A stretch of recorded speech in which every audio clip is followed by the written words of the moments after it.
This is your Interboro Bucks playing against the Academy Park Knights, who as of late have been their main rivals here in the Del Valle League. And this game is for Del Valle League supremacy. Your Bucks coming in at 7-1, playing against the Academy Park Knights at 8-0. Bucks won the toss and elected to defer. And they'll kick with the wind off to Academy Park. Colin Ravert, as always, the kicker. And back to the 15-yard line, run up the middle. And take it to the 42-yard line, so great field position for Academy Park. Academy Park under Coach Jason Wojcicki, their coach for several years now. They've won a couple district championships as well as a couple Del Valle championships under former Ridley product and Widener product, Jason Wojcicki. Good friend of mine. And the Academy Park Knights play that Oregon/Chip Kelly style of football where there's really not a lot of breaks. They just go, go, go, and they come out in a 4 wide receiver set, as well as they have a running back and a quarterback in the backfield. And they throw on the first play of the game. And downfield and incomplete.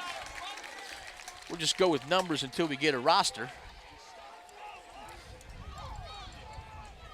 They had old Bill pulling double duty today, reading the senior rec stuff, and nobody gave me a roster for Academy Park. So we're good with the Interboro roster. Not so much with Academy Park, but we'll get that as soon as humanly possible. That was Mr. McMullen, Matt McMullen, on the coverage. 2nd down and 10 for Academy Park, and this time they'll run up the middle for about 4 yards.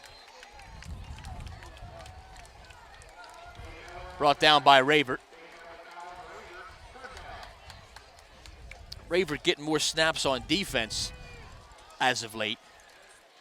Started off as mainly just a kicker, and then he started to get some time as tight end, and now he's playing a little bit of linebacker as well.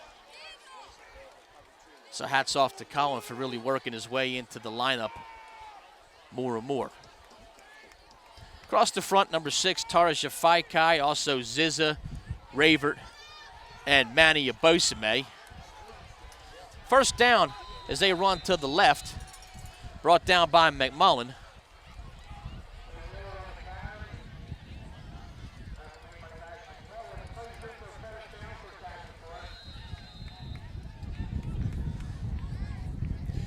First down at the 44-yard line for Academy Park. And again, as I said, they don't take any breaks. No huddle, they just go. Zizza with the tackle behind the line of scrimmage. Assisted by Ravert. Be 2nd down and 11.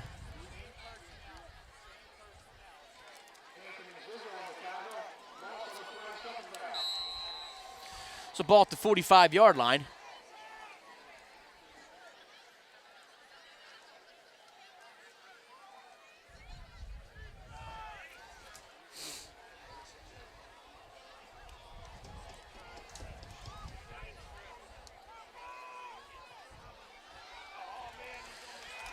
And up the middle again.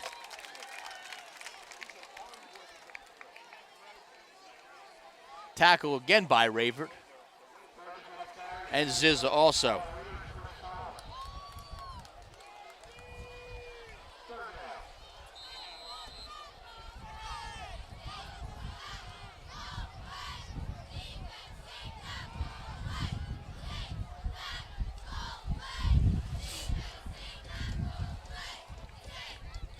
Third down and 7.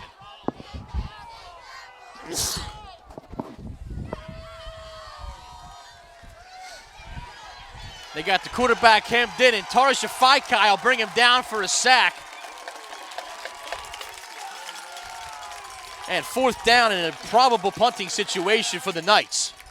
So great defensive stand to get things going. And really in the last couple years, Coach D'Esposito has done a good job hemming in this high-powered offensive attack by Academy Park.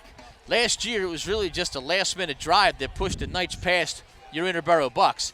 The game was played at Academy Park last year.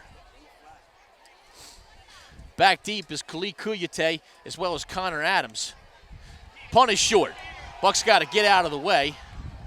And it takes an Interboro bounce, and that's where Nate at the 31-yard line is down. And Nate Murtha and the Bucks offense will take over there.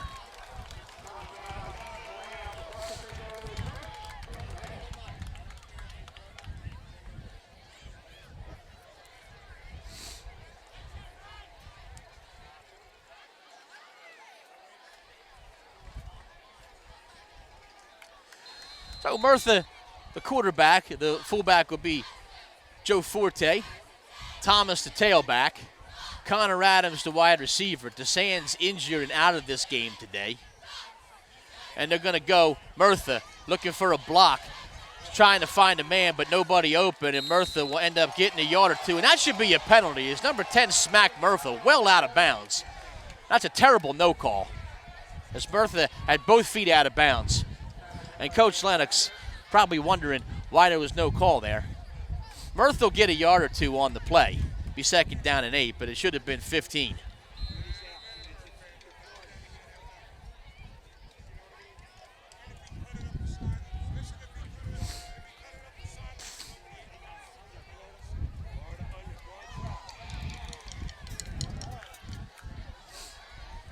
Murtha again to pass. Murtha again, nobody open. Murtha stays in bounds and gets the first down. So a good decision by Nate Murtha. Interboro comes out in a 3 wide receiver set, which you never see them do. A little bit different look.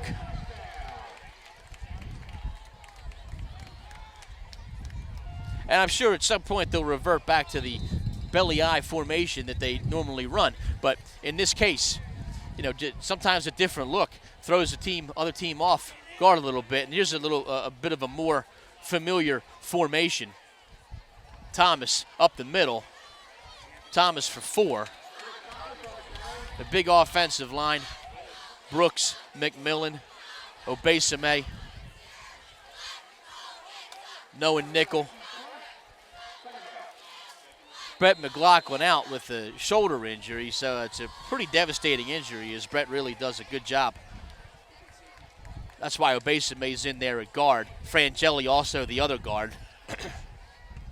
This time it's Forte. Forte, first down, past midfield, down to the 46. Both hands on the ball. Tough running by Joe Forte.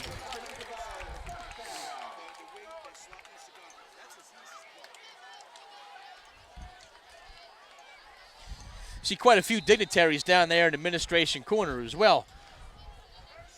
All 3 members of our administrative team. Lots of teachers down in the corner as well. It's good to see.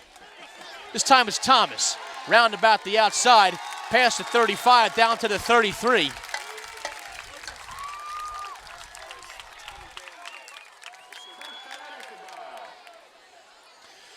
Thomas runs a simple sweep around the outside, and the ball will be spotted at the 34-yard line for a first down. So Interboro moving the ball nicely in the early going. Also not wasting a lot of time in the huddle. I mean, they still huddle on every play, unlike Academy Park, but it's a much less deliberate pace. Kuyate this time. And he gets close to 10, down to the 26. So Steve Lennox mixing it up, giving all 3 running backs a turn. Bucks yet to throw a pass. They have lined up in passing formation twice, but so far 4 different ball carriers have carried the ball, all with great success.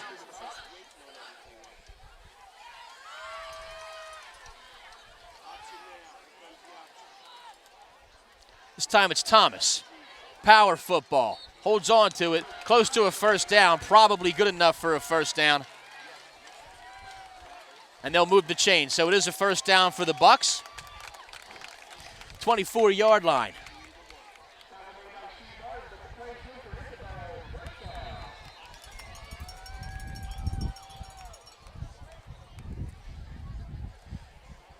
And Bucks football at its finest in the early going. Great, tough, stingy defense and running the ball effectively. This time they're going to go with the option. Murtha will keep it. Murtha had an option to pitch to Thomas there, but he was able to turn the corner. And Murtha deceptively fast. I mean, you know, he's certainly not anybody that's going to go and win the state championship in the 100, but he's football fast. And he's even more effective on the defensive side, I think. And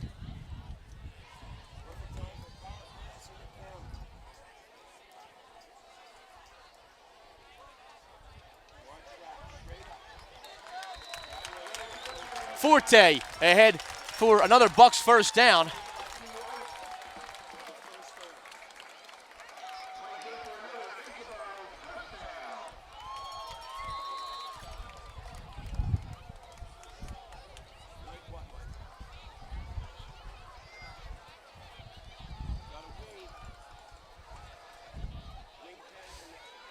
It's time they go to Thomas again. Thomas close to the 10-yard line.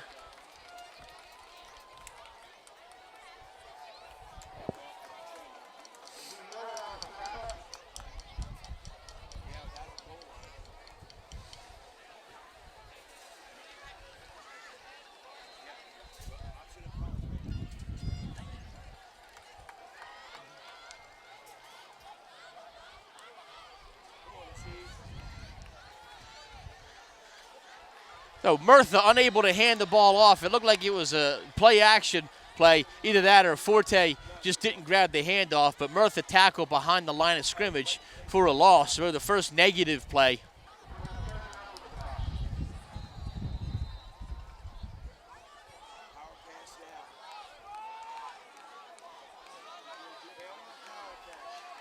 I formation. They're going to go with the reverse and the sweep. Kuyute looking to turn the corner. This is a tough team to turn the corner on because Academy Park is fast across the board, right with the stop.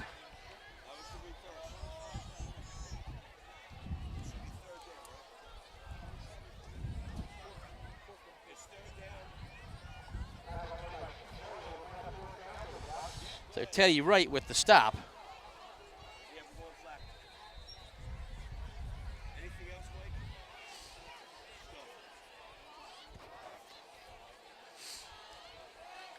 So fourth down, and Buck's not really looking to kick a field goal. They're going to go for it. Murtha rolls out, looking for a man in the end zone. He'll keep it. Murtha, head down. Not going to get the first down, but Bucks will be pinned, or the Knights will be pinned back to the 5-yard line. Murtha had Conradus, but he really would have had to thread the needle. And that would have been a tough throw to make, especially on the run.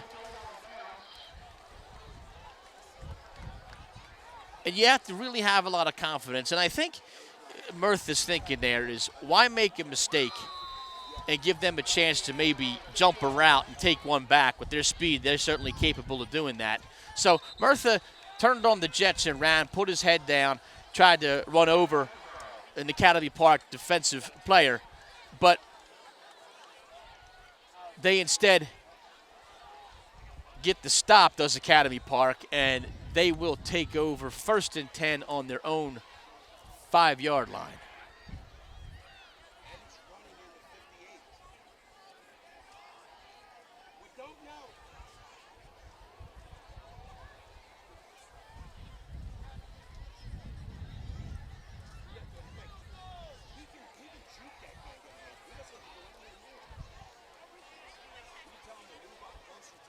So 4:07 to go in a rapidly moving first quarter.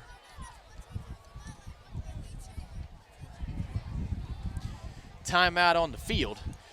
I'd like to thank everyone who helped make this senior recognition awesome. I'd like to thank those 2 Eagles cheerleaders for stopping by. Swoop also from the Eagles, as this is the Philadelphia Eagles as well as the NBC 10 game of the week. So tonight's game, really a big deal. Not only is it for all the marbles in the Del Val League, but it's also, an important game in the sense that the Delaware County or the local spotlight is on this game. And, of course, anytime you bring a couple of Eagles cheerleaders, it's a big deal. So Knights will take over. 1st and 10 from the 5-yard line. Moore's the quarterback. And a bunched formation. And he'll hand it off to number 9. That's Miller, and Miller's brought down after getting close to a first down. And Miller, the big running back, 5'11", 195-pound player. And Academy Park gets themselves right out of that hole after that 11-yard run by Miller.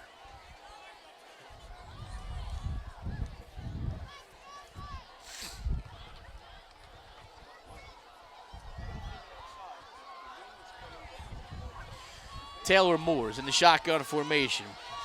More like the pistol. He'll look to throw, and he'll be brought down by Manny Obesame. 7-yard loss by the quarterback killer.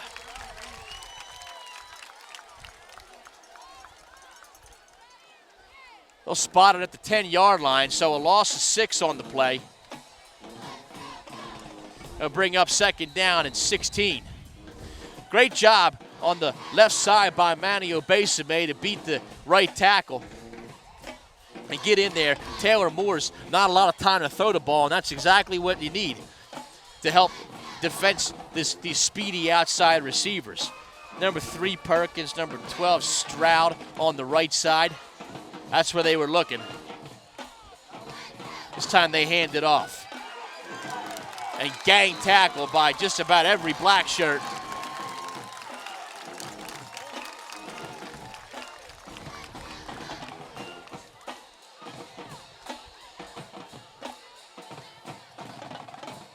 Dowdy in there, Frangelli in there, Adams in there.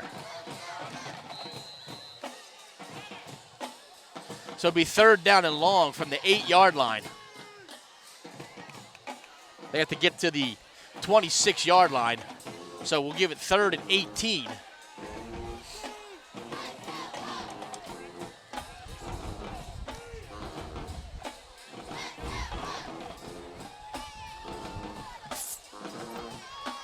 And they'll conservative hand the ball off. And Miller gets ahead to about the 15, but not much more. It'll be 4th down and long, and it'll be a punting situation. Now, if you look at the flag on the field, it's really not a great deal. I mean, the wind is facing Academy Park, so they'll have to cut into it, but it's a gusting wind. It's not a consistent wind. So hopefully the Bucks can, get a punt, or the Academy Park can get a punt off at a time when the wind's blowing right in the face. As probably happened last time.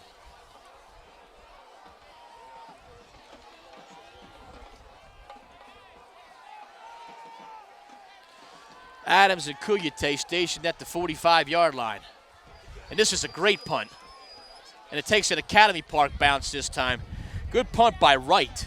Teddy Wright punched it past midfield to the 47, and with 56 seconds left in quarter number 1, Interboro will take over for drive number 2. So both defenses doing a solid job right now. Interboro's had the better of the play on the offensive side.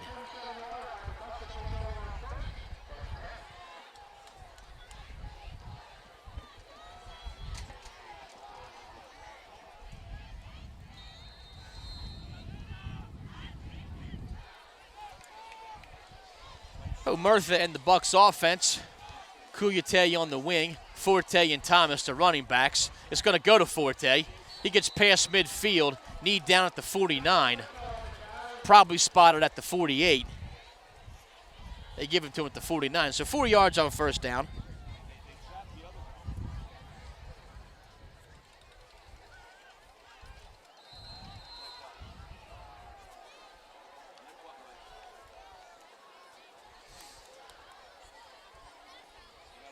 Adams, the only wide receiver you see on your screen. Both Ravert and Kuyate in motion. And right in the backfield is Academy Park, but he gets the handoff off, and Thomas with a big crunching hit. I mean, he really took a wallop there from number 10, Bad Moose, with a big stick.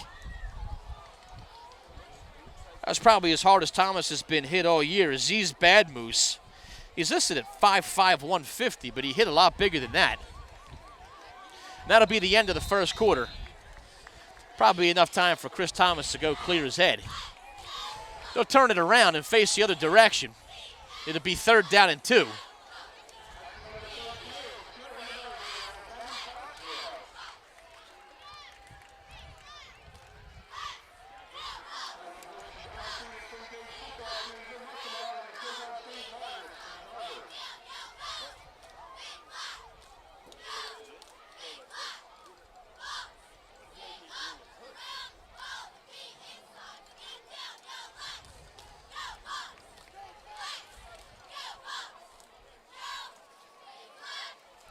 So after 1 quarter of play, there's no score in this really highly anticipated game. We'll try and get a read on some of the other scores from games around the county. The other big game going on tonight is Springfield against Garnet Valley. Garnet Valley with 2 losses, Springfield with none. But Garnet Valley very capable, especially with that defensive coordinator Jeff Allison doing his thing. So we'll check the Twitterverse in a little bit. Also stay tuned at halftime for what I can only imagine will be a Bucks band field show. They had their lightsabers on the ready. First play of quarter number 2, forthcoming. Ball at the 44-yard line. It's Thomas again. Thomas to the outside. First down for Thomas and the Bucks. Not a lot in terms of real estate, but enough to get a first down.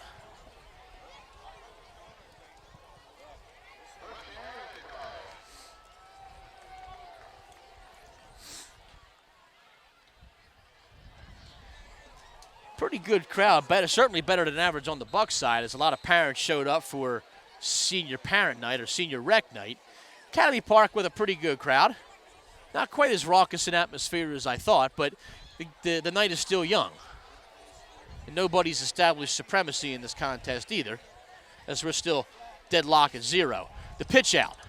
Nice hole opened up by the blockers. Thomas. First down and then some. And a great job blocking by Forte, as well as the left tackle on the play. And then Obesa made downfield, also opening up a hole. And Chris Thomas ahead for 14 and a first down.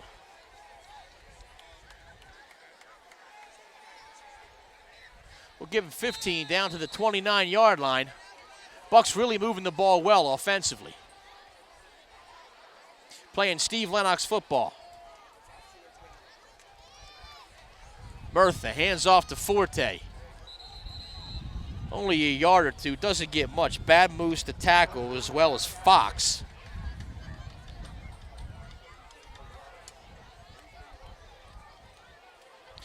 Issa Fox, number 8, and Aziz Bad Moves both in on the stop. Wonder if Aziz Bad Moves is any relation to Abib Bad Moves, who used to play for Interboro years ago. I'll have to ask Abib next time I see him. Murtha rolls out, looking to pass. Throws one and was looking for Forte out of the backfield. Over game going. There's really, Academy Park has done a nice job of penetrating the offensive line. And truthfully, the Bucks offensive line is no joke. They do a nice job. But Academy Park, with all that speed on the D line, has been able to get in the backfield a few times.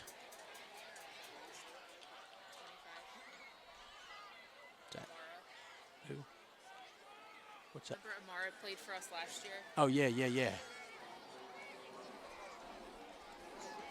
Oh, yeah. Absolutely. Murtha, throw a little bit behind Adams. Adams had a hand on it. Probably will tell you that he should have had it, but to throw a little bit behind him, but a slant pattern to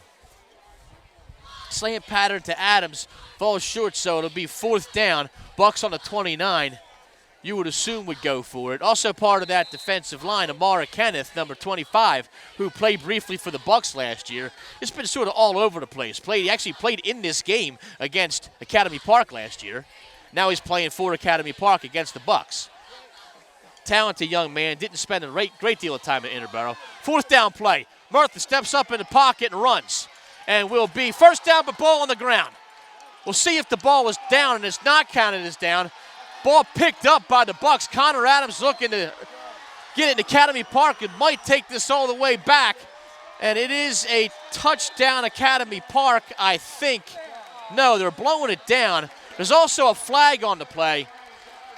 So at the very worst, it'll be Academy Park football. I thought Murtha's knee was down. But there's laundry all over the field. It looked like Fox, number 8, that picked it up and just took off down the sideline. And the Bucks faithful are saying that Murtha was down, and I sure thought he was down. after he had achieved the first down. And I think that would be a miscarriage of justice if they turn this ball over to Academy Park. There's no replay in high school. One way or another, somebody's going to be really mad, whether it be Coach Lennox or Coach Wojcicki, because this is our first really big call of the game. So we'll just wait and see. It looks like they're conceding that this is a fumble, but somewhere on the run back there was a penalty. But I thought Murtha was down. We'll have to see that run back.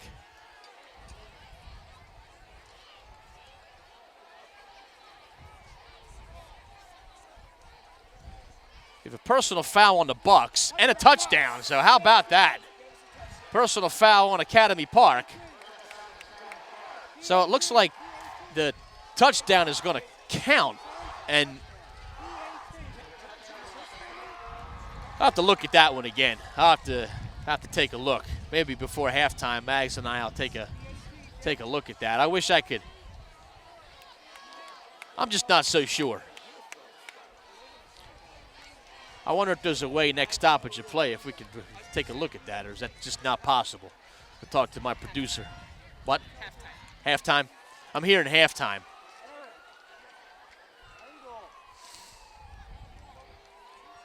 If Murtha was down, you can rest assured I'll video that and throw it right on the Twitter.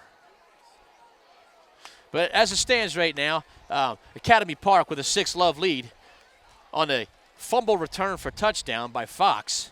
And got to hand it to Fox. I mean, he picked it up on a bounce, broke down the sideline, and Academy Park had a train blocking for him. Connor Adams was right on him, and then he stumbled. And then Manny Abesime, big lineman, really great job of trying to, all the way to the end. Took a desperate dive at the 10-yard line.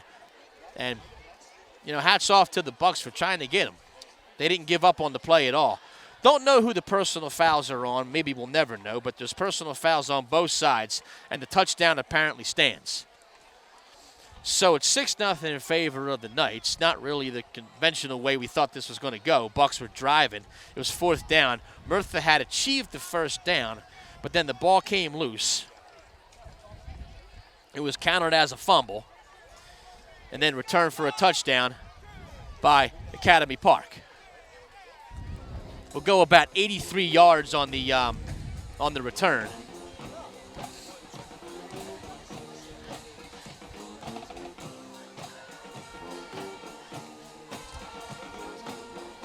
So what it looks like is a point after try from the 17-yard line. So they will probably go for 2 from the 17-yard line is what I'm guessing. Because I don't know that Academy Park has a kicker that can boot one 35 yards. I've been wrong before. Moore's the quarterback, will line up with, looks like a 5-wide formation. And this is for 2 points. Pressure. He throws a fade back of the end zone. Not a bad throw. Intended for Stroud, the wide receiver. Not a bad decision to throw it to a 6'2", 190-pound kid. But ball was overshot a little bit. Not a bad ball, but overshot. And the point after will be no good. So Academy Park will have a 6-0 lead. The silver lining here, if there is one, is that the Bucks have been moving the ball really well. And if there's one decided advantage that you could say the Bucks have, it's in the kicking game, as Cohen Ravert really does not miss extra points.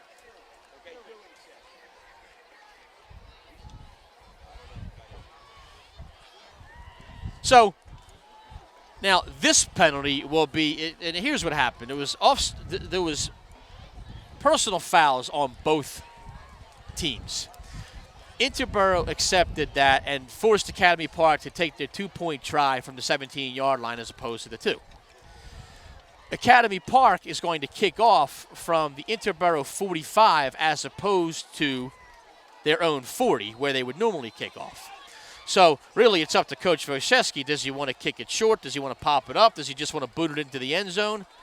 We'll wait and see. Because honestly, even trying an onside kick here, not a terrible idea, and that's what they do. And it looks like Academy Park may have even come up on top of that ball. Really, it's a nothing to lose situation if you're Academy Park, because worst case scenario, Interboro picks it up, and they didn't. But if they did, it would have been at the 30 or 25-yard line. So Academy Park falls on top of the onside kick. So really a great strategic move by Coach Wojcicki. And Academy Park, after scoring a touchdown, has the ball in great field position.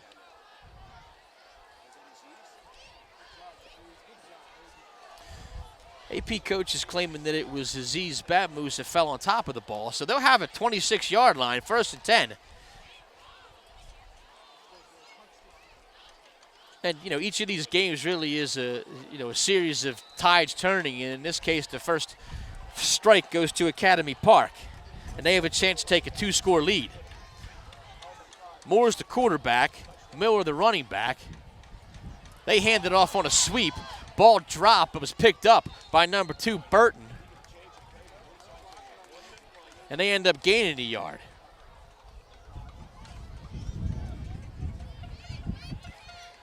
And now they say he lost a yard.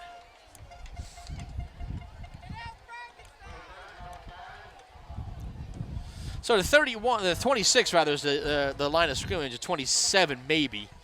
Maybe he lost a half a yard on the play. So 2nd down and 10 and a half if you're Academy Park.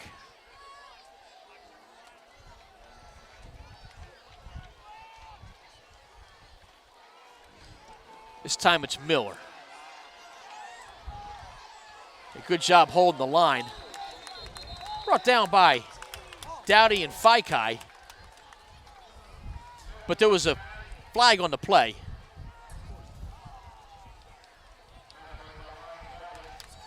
And that'll be a hold on Academy Park, which they will no doubt accept and drive them back.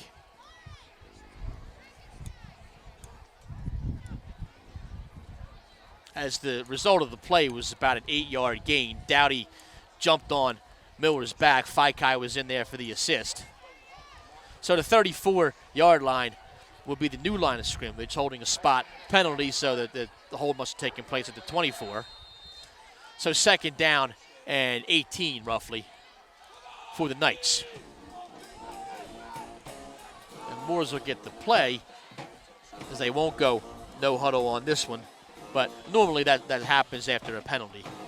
4 wide receivers and Miller in the backfield.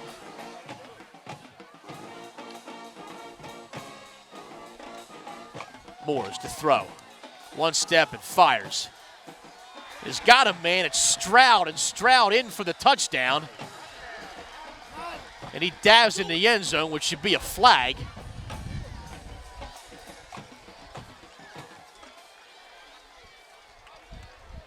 And a well-thrown ball by Moores, as he really, didn't take much of a drop and threw a beautiful ball. And Stroud, there's the same exact play they ran on the 2-point conversion attempt, but this time the throw was right on line. And really a poor job by the officials to not see that ruckus in the end zone, that celebration that is really looked down upon at the high school level. And Academy Park, as always, with that they spread everybody out and then bring them in. Miller Wright to kick. And they're not going to kick it. They're going to throw a pop pass. And number 3, Perkins, popped up and threw it. And it was intended, I believe, for Menifee in the back of the end zone, who dropped it. So it'll be 12-0, but Academy Park nonetheless with a 2-score lead. And Interboro with the work cut out for them. But again, they have moved the ball well on offense, and if they stay composed, this is still a very gettable game. You don't want to fall too much further behind, but a lot of possessions in this game. With Academy Park running the type of no-huddle offense that they run, stands to reason that the Bucks will get the ball a lot.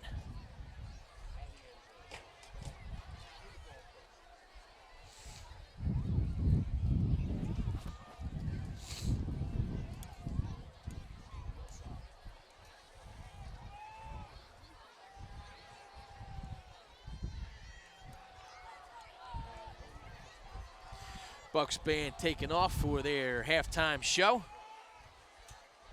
So we will have a field show. And Academy Park will kick this time from the 40-yard line.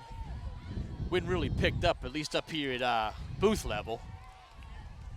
I can't speak intelligently as to the wind down at the field level, but up here high atop the South Avenue Sports Complex, we have a blustery wind. And this wind is a little bit more constant now than what you had at game time.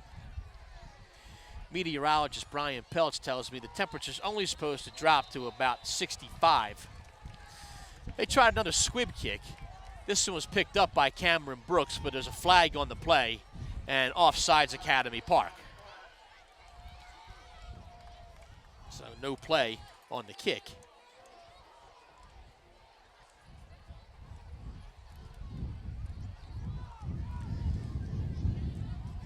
Up front, you have Zizza, you have Brooks, Faikai, and it looks like Dowdy. So you have some guys who, you know, can catch the ball. I mean, they're not receivers or anything, but they're athletic enough that they can grab onto the ball, which really all they have to do is that if they decide to squib kick. But this time they're going to kick it deep, and not a bad kick at all. Chris Thomas at the 10-yard line. And Thomas finds a hole. Thomas with a little bit of a gap up to about the 43, 44-yard line. It's a good job by the kickoff blocking team. And Murtha and the offense will take over there. Down 12-0. They're going to spot it at the 45. A little bit of a generous spot there.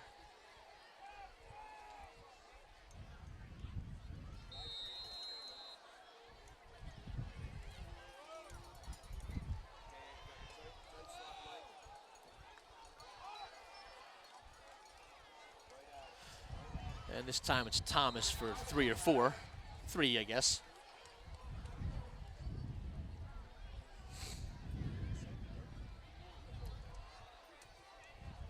Bucks offense, you know, especially in a game like this, really not built for the quick strike.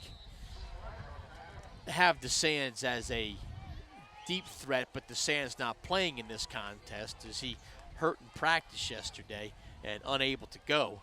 Really disappointing for Matt. This time it's Murtha on the keeper.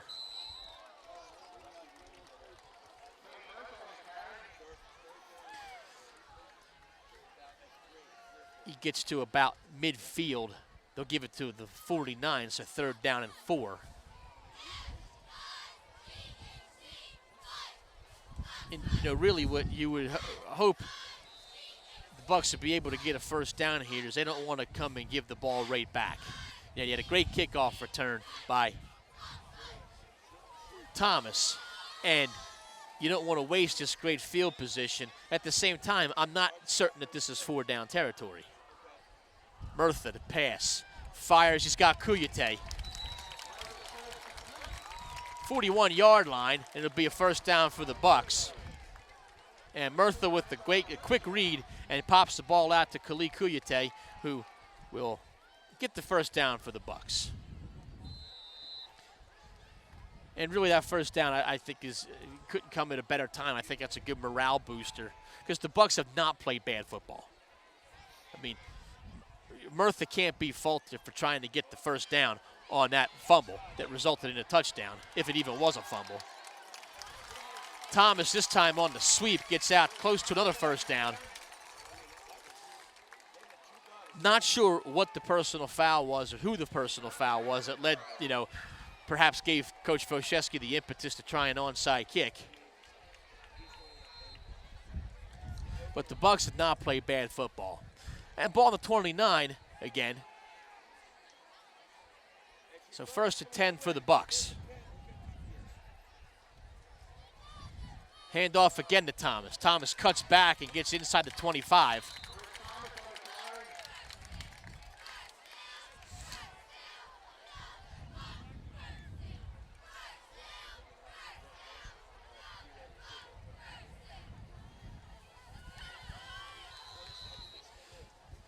.24 will be the line of scrimmage, so 2nd down and 5. 7, 10, and counting in quarter number 2.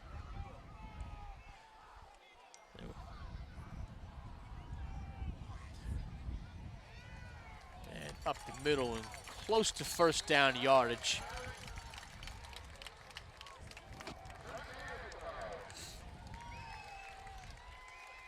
And Bucks get a first down as signified by the referee.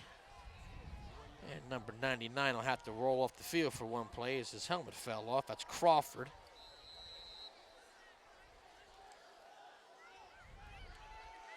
Ball at the 18 and first down Bucks. So moving the ball nicely. Drive began at the 45-yard line. Under 7 to go in the half. Kuyate in motion. It goes to Thomas. Thomas cuts outside, looks to turn a corner. Thomas down to the 10 around the 9-yard line. So he'll pick up 9 on the play.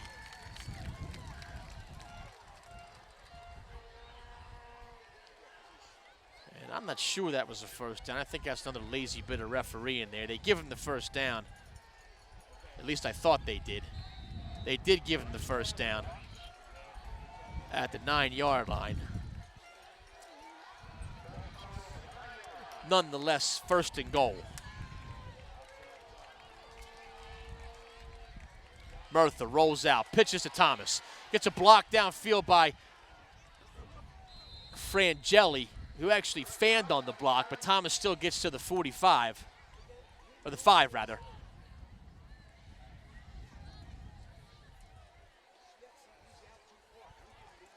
So it'll be second down and goal from, it's spotted at the 6-yard line where he went out of bounds.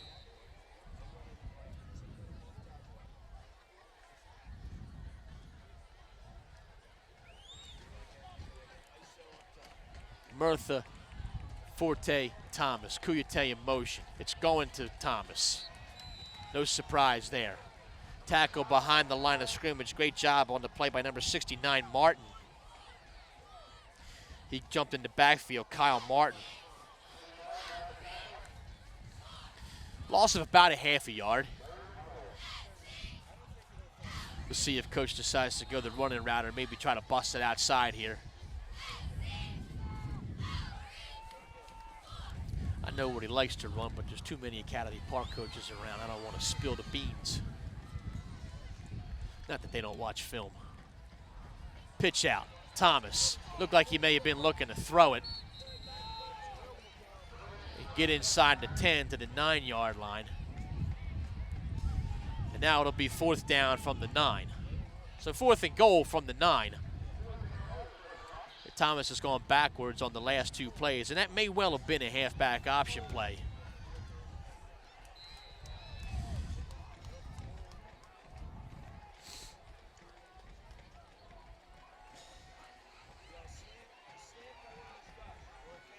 You have Ravert on the outside, Adams on the far side.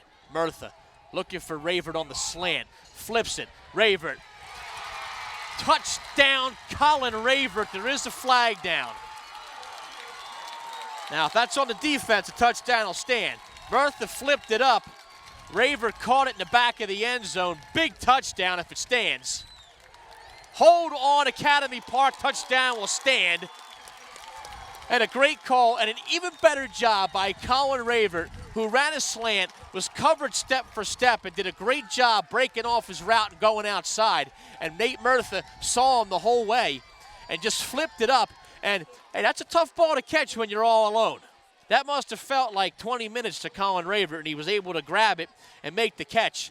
And it'll be 12-6, waiting on the extra point, which Ravert is also trying to.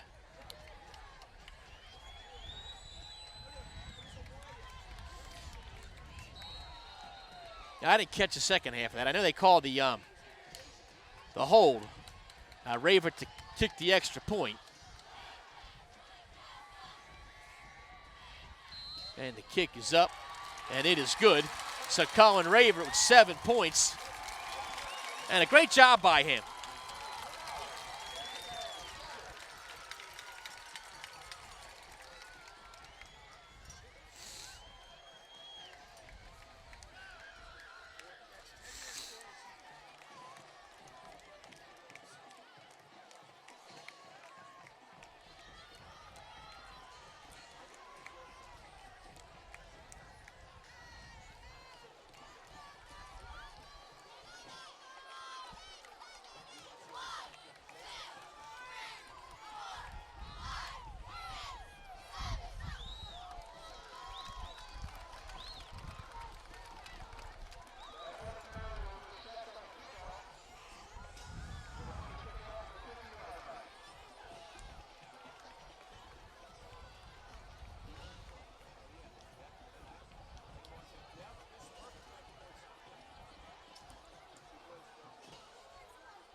So Bucks will kick from the 50 based on the penalty. So I guess it was an additional penalty. And here an opportunity too is Raver can definitely kick the ball deep and hit the goal line, which they may very well just try to do. As even though the kick is kind of into the wind. So we'll see if they have any trickery here. And Raver was going to kick it deep, but the wind just got a hold of that one, and the ball was fielded at around the 7-yard line. And Academy Park will bring it out to the 32-yard line. That's where they'll take over. But a big touchdown drive by the Bucks, set up by a great return by Chris Thomas. Round the ball down the field, big third down play to Kali Kuyate to keep a drive going. And then Murtha to Ravert for the touchdown to bring this to a 5-point game. And remember, too, Bucks deferred to start the game, so they'll get the ball to start half number 2. Quarter number 3. Now we have a wide receiver wide open here. McMullen gets to him, but they decide to go to Miller. Miller up the middle. He splits the gap. Miller may very well take this to the house. Great job. Great job by Beckwith to stop the touchdown, but not before Miller gets 46 yards on the play.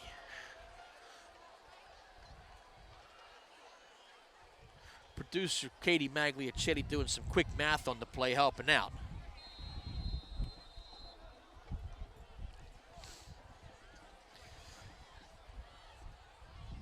But now they're not pinned back anymore. He really split the gap, but a great job by Beckwith. Now flags on the play. That'll be on Academy Park.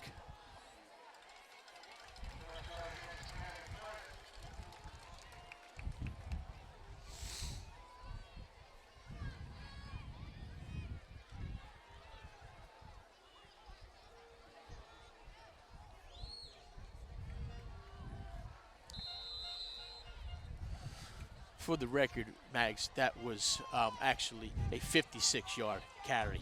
Bad math on your part. That's why I teach English. Yes.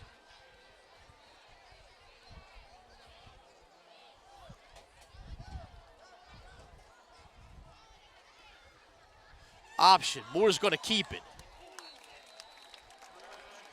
Moore's cracked pretty good by Kuyate. Back close to the original line of scrimmage. It'll be second down and 11 from the 16-yard line, but real good field position. And 3 minutes left, so plenty of time for Academy Park to do further damage here. Be nice to keep them out of the end zone and keep this, at the very worst, a one-score football game with the Bucks getting the ball to start the third quarter.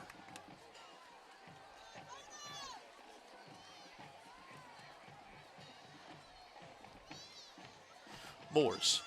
One step and throws on the slant for a touchdown.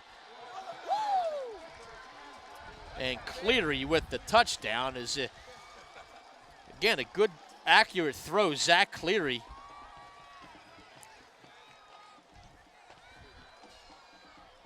Touchdown Academy Park. So they'll go up 18-7 pending a point after try. Looks like they'll go for 2 this time. No, they're gonna kick it. The tee's out there.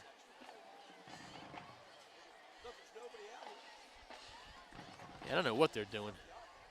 They've always got something cooked up.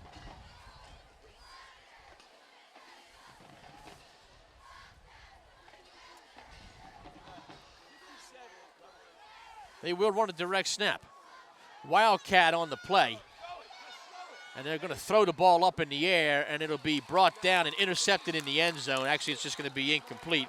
So Phyllis, number 23, a sophomore backup quarterback, also running back. He's listed at about 12 different positions, but Phyllis took that, was forced outside, and just threw the ball up. But it was grabbed by Murtha. I guess they said he was out of bounds. Either way, it was a try no good, so it's 18-7, so we're right back where we were. 2-score lead for Academy Park, up 11 with 2:33 to play. But as I said a second ago, still plenty of time. Interboro has time to march back down the field, especially if they can get another good kick return. And it's sort of a darned if you do, darned if you don't if you're Academy Park. I mean, if you try the onside kick again, you're really not surprising anybody, and Interboro might get it and get really good field position. If you kick it deep, there's a chance for another big return.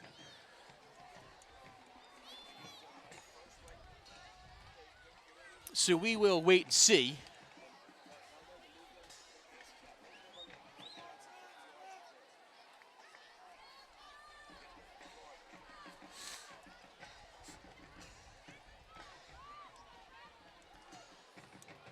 They'll kick off from the 40-yard line.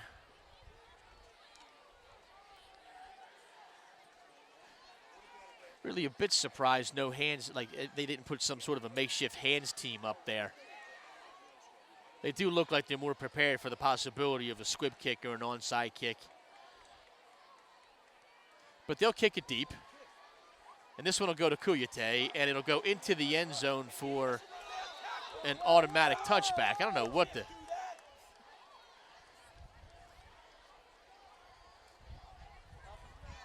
Once the ball crosses the goal line, it's a touchback.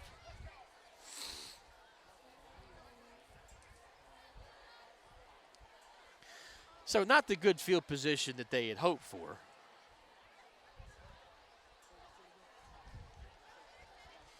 .229 to go in quarter number 2. Bucks will have to march 80 yards. They want to make this a little bit closer.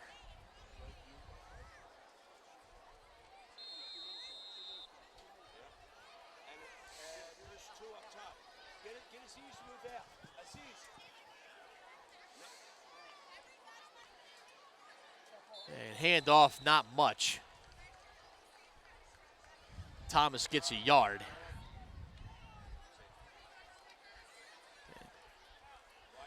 I think at some point they're going to try and move the ball downfield. I don't think they're going to be satisfied just sitting on the ball here, because another 1-yard play and Wojciechowski's going to take a timeout and try and get the ball back.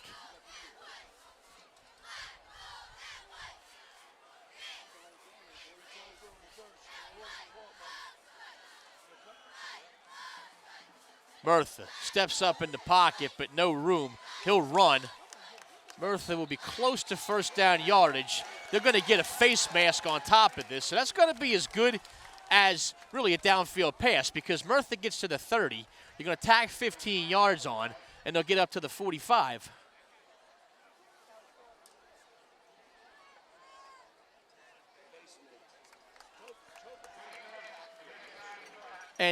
And honestly, instead of being on the 21, now they're on the 45, so it's got really the same value, the same real estate as a downfield play. They only gave him a 5-yard face mask, though. 2 flags merits a 5-yard face mask. Not so sure about that. But still, a first down for the Bucks. Murtha drops back, fires a slant. Adams to the 50. This time the slant pattern was right on point. Murtha with a strike right into number 2. Adams grabbed it in his breadbasket, spins around, and gets to midfield. Lennox calls timeout, wisely so. Clock stops at 1:27.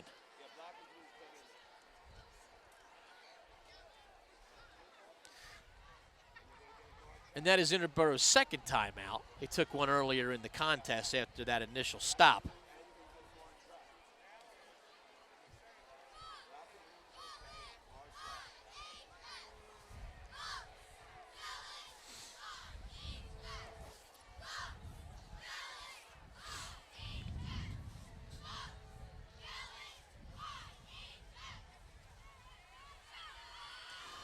Great teacher turnout here. I've seen some in the stands, some down on the sidelines. Administration here, school board here. Really a great community effort. Principal Dan Bills from Norwood is here as well. So really great representation by the faculty and staff.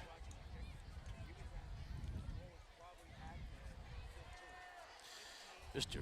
Meccarello, Mr. McLaughlin is here.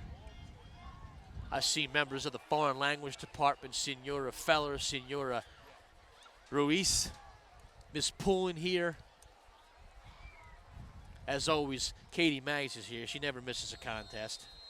She lives for high school football on Friday nights. Just got married, and she says, marriage be darned, I'm going to be here watching college football or high school football.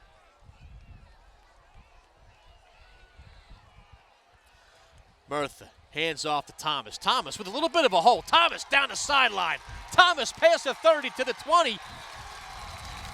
First down. And this time the offensive call, a brilliant one, as they get spread out to wide receivers and then run a handoff to Thomas, who splits outside and just bursts down the sideline for 40.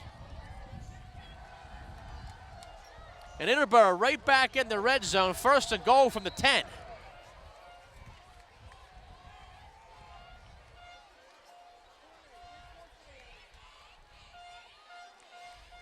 Forte and Thomas. It goes, this time it's Murtha. Murtha gonna be sacked. Brought down by Bad Moose at the 22. And I don't know if they call timeout or not. The clock stops, so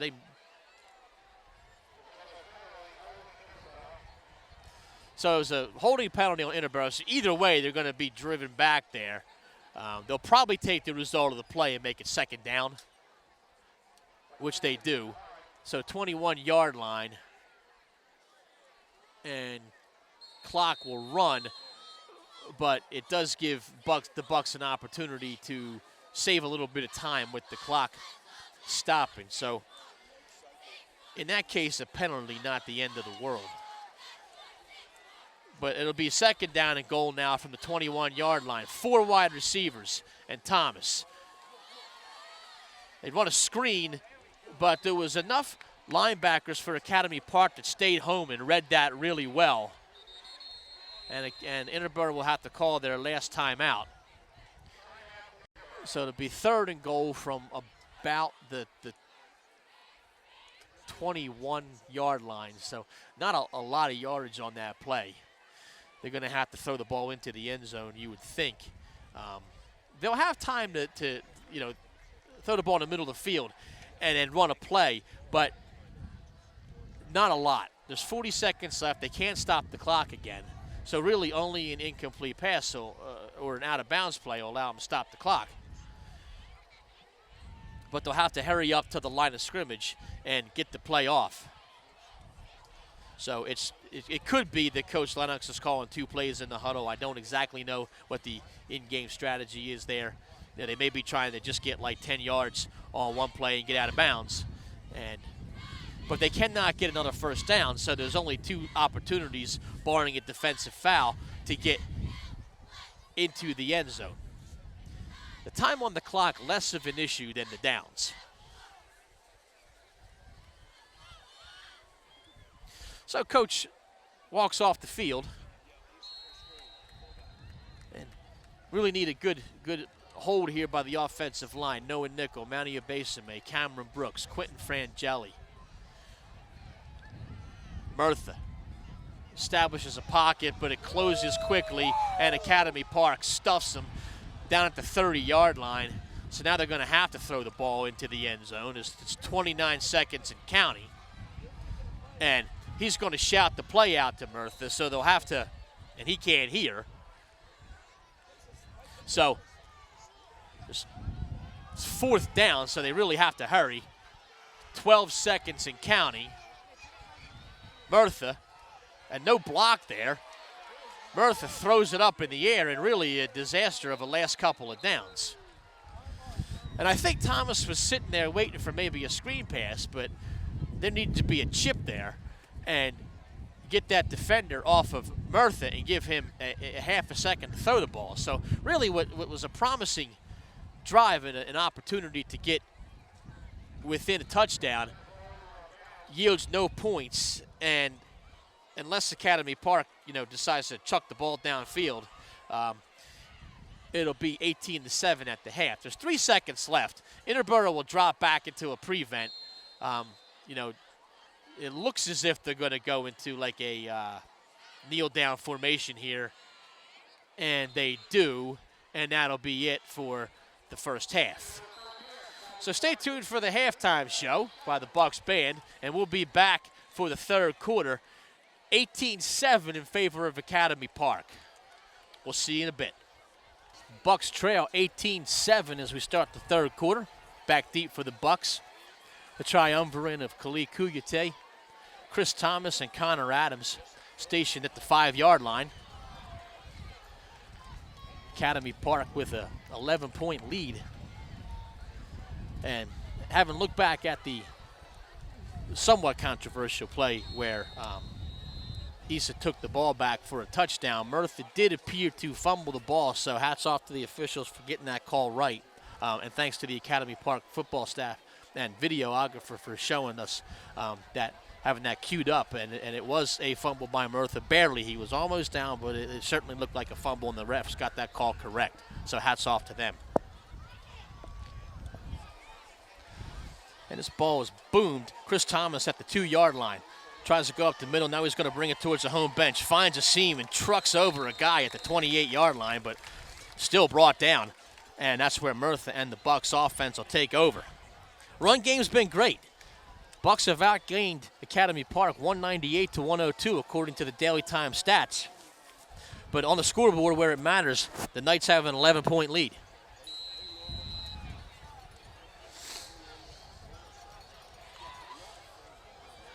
So now it's up to the Bucks and see what kind of resolve they have. The formation is a familiar one. Murtha, a little bit of time to throw this time. Floats one up, looking for Kouyaté, and it kind of dies right in front of him. So it'll be an incomplete pass.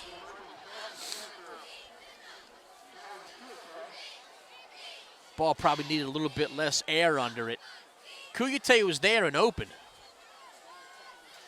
but it just seemed to die in the wind, which, the temperature, I would say, has dropped a good 10 or 15 degrees since the kickoff of the game. And it is a little bit chilly up here. Still sporting shorts and a long sleeve shirt, but it's definitely something, definitely sweatshirt weather. Thomas on 2nd and 10 gets not much. He'll get a yard or two up to the 30-yard line. And it'll be a 3rd and long. And this drive really an important one because the Bucks don't want to give the ball back and give Academy Park a chance to really extend their lead even more.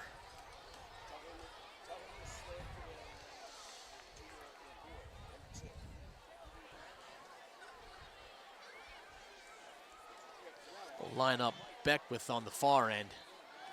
Murtha steps up in the pocket. Murtha is going to have to run, but is going to be brought down by Amari Kenneth. And he really had a hold of that helmet, it looked like. They're not going to call anything, but I thought he had his helmet. But they're going to just call that a sack, and then Murtha's going to have to go back and punt. So a 3 and out on this first drive.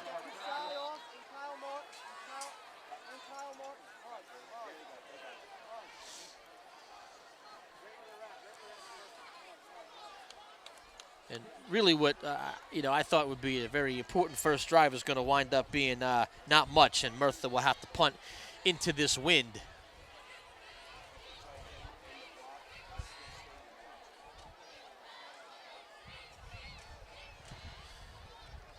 And Murtha will line drive kick, which is the right move, I think, in this. But it'll be one hopped and accepted by Teddy Wright, and he'll take it close to midfield.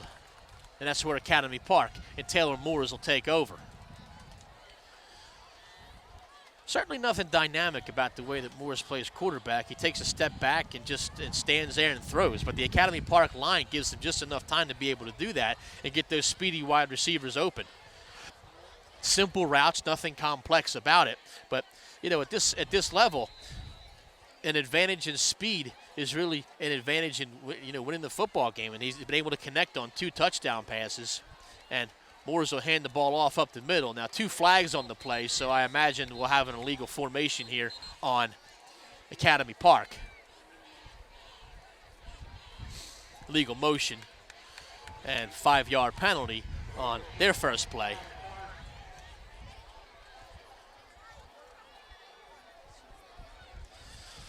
So the Knights will get driven back 5 yards. Ball was on the 47. They'll move it to the 46. They'll move it to the 41 and a half. And it'll be 1st and 15 for Academy Park.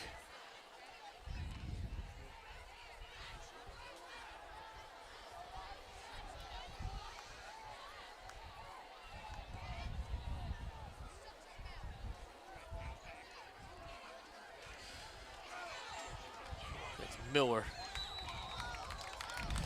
gets about 4. Kuyate with the stop, close to the original line of scrimmage. 2nd down and 11.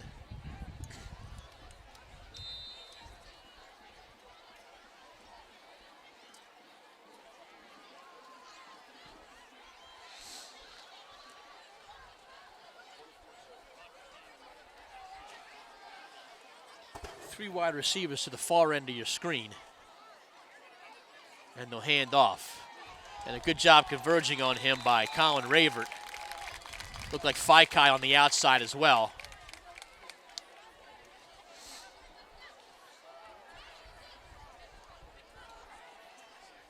So 3rd down and long, no gain on the play.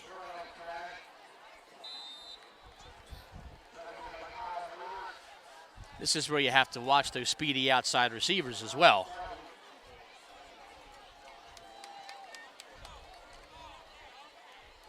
Moore's a left-handed quarterback, and they ran that play to number 12, Stroud, earlier, and you can watch for that again maybe. This time he will throw a slant over the middle. Coverage by McMillan. Perkins was the intended receiver, but the ball was a little bit out of his reach and will fall incomplete. So Academy Park will also punt. Kuyate and Connor Adams will drop back, and Wright will have the wind at his back in punting this ball, and that could make a bit of a difference, especially if he catches hold of one.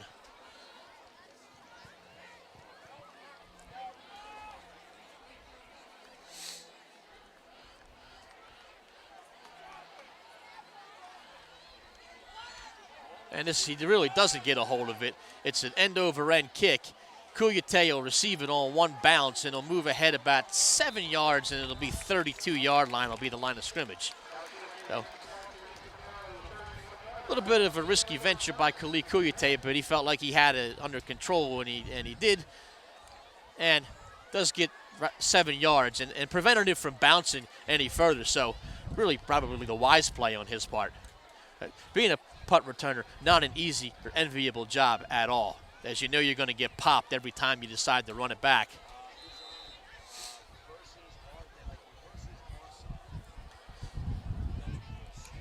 So under 4 minutes gone in the 3rd quarter. Pitch out to Thomas. He won't get much. Holes close up nicely. Tackle made by Issa Fox, whose presence has loomed large throughout this game.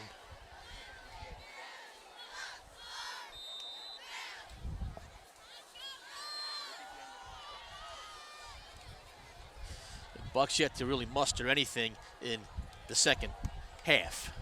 4 plays and not a whole lot going on. Kuyate in motion, and somebody jumped. And that'll be on Interboro, so it'll be 5 yards back. The wind has picked up again to a more sustained rate, especially up here at booth level. And obviously that hurts everything from the kick game to the pass game. And enough time that Interboro can still run the ball and run the ball effectively and still get back in the game. Obviously they have to make stops on defense. That's the most important thing.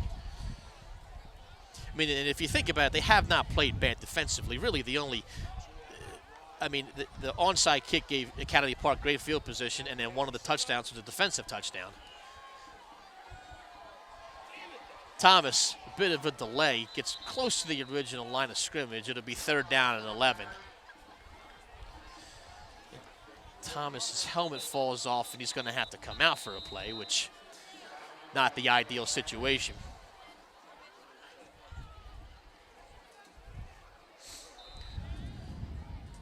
Clock temporarily stops. Referee will wind it back up, and as Third down and just over 10 yards.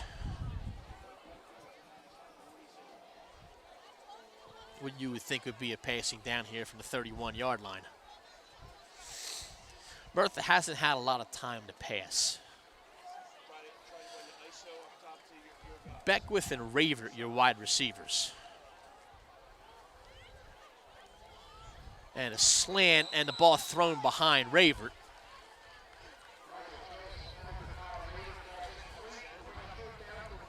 So fourth down, another punting situation.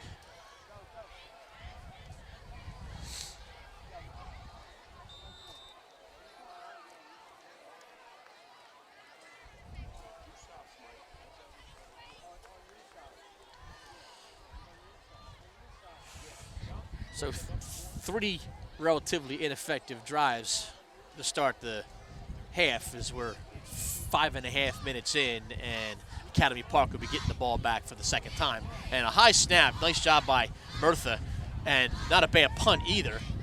And ball on the ground. Looks like Academy Park got back on top of it. Really not a wise move by them to try to field that in traffic. Academy Park gets a little bit lucky there to be able to fall on top of the ball. And they'll have the ball at the 44, which is right around where they had it last time. So Moore's in the Knights offense. Take over from there.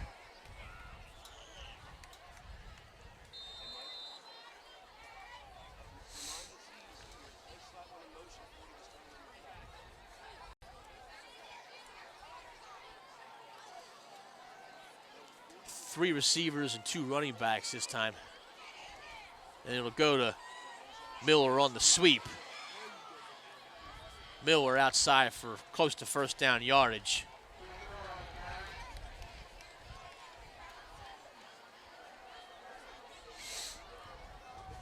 And they will give him first down yardage. So it'll go from 144 to the other. So 12 for Miller. And a first down for the Knights.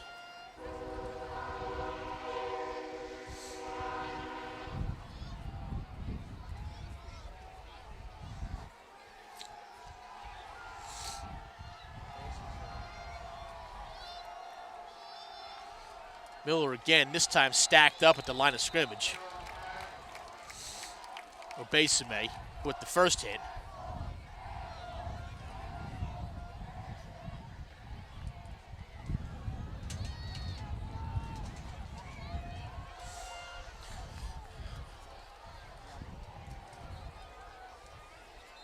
Second down and 10. Up the middle didn't work that time. And really with the speed advantage that Academy Park has, the outside is really their best effort, their best opportunity, I think. But the Bucks have pretty much done a nice job staying in their lanes. Brought down by Thomas. So Miller again for about 3. Maybe third down and 7. 41-yard line will be the line of scrimmage. Academy Park not spending a great deal of time in the huddle. Sometimes they go no huddle. Sometimes they're trying to slow it down a little bit, obviously, and kill as much clock as they can.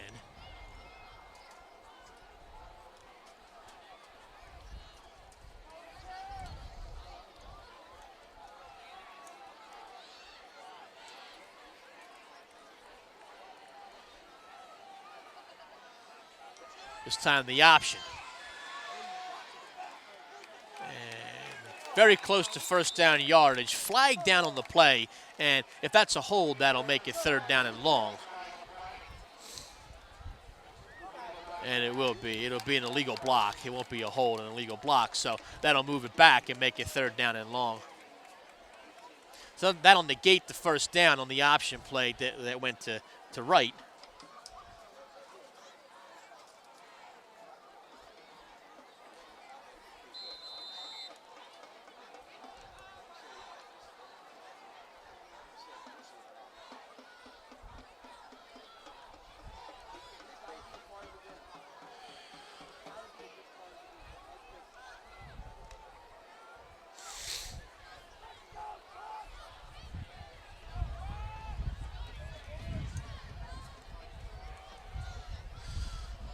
with 3rd and 15. They're going to go to Miller, and he'll be driven back behind the line of scrimmage. So it'll be 4th down and a good defensive stand. Ravert and Obesame. Zizza also given credit. Eddie Berard names the whole defensive line. They really were all in there on the play, truthfully. So 4th down and about 18 yards to go, so they'll punt it, even though the field position is around midfield. Right to punt. Adams and Kuyate back deep. This punt's a little better, and it drives Kuyate back to the 15 where ball falls on the ground, but he picks it up. Kuyate will get to about the 13-yard line, but he had to go backwards to field it, which is really tough to do.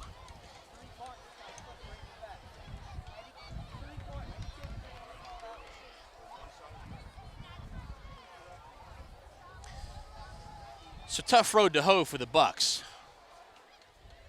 3:27 to go in the 3rd quarter.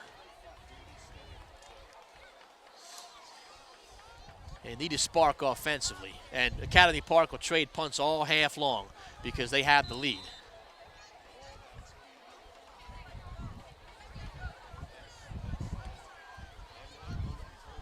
Beck with outside as a wide receiver. Thomas with some running room. Thomas out past the 30 to the 31. But Thomas having a good game on the ground. And when he's able to get outside, he has enough speed and power that he really can inflict some damage on the Academy Park. He's building up some yards. The thing is just to be able to have a sustained drive. And effectiveness in the red zone is on a couple of occasions they've been down in Academy Park territory and been unable to convert.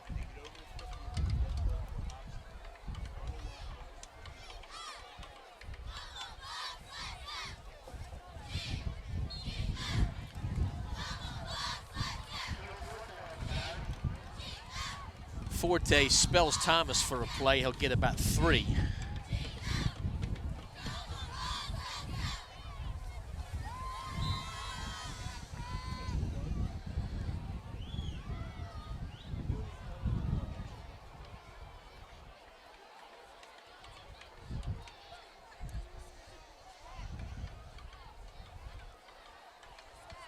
Back to Thomas. 1st down and more. Thomas breaks free past midfield to the 46-yard line. Bucks football on display. They're running it down their throats. They're really not having a problem gaining ground offensively on the ground. Just have to keep it going. 45 will be the line of scrimmage. By the time we snap it, we'll be under 2 minutes to go in the 3rd quarter.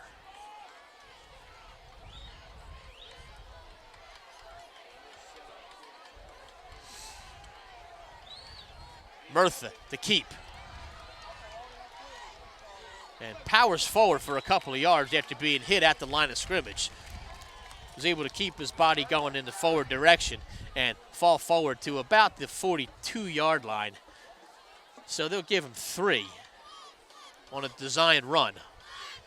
Good job staying at home by Academy Park line as they saw that play coming.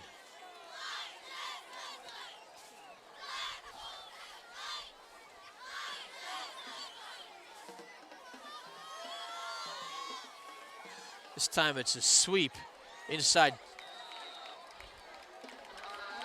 Adams doesn't get a lot of carries, although he had a few last time we played at home. He'll get another 4, maybe 5. It'd be 3rd down and short. 3rd and about 2.5. Need to get to the 35 for the next 1st down. And Bucks certainly don't want to play around with any 4th down plays here, so this would be a good play to get it. Thomas finds a hole and gets the 1st down, close to the 30-yard line.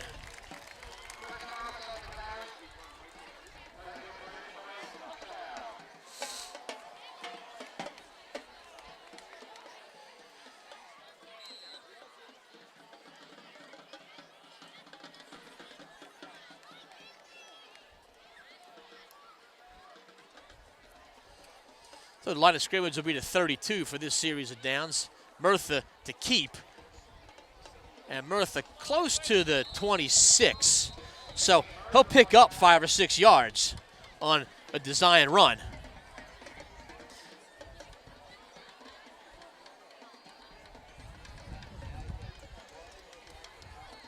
We'll spot him at the 25.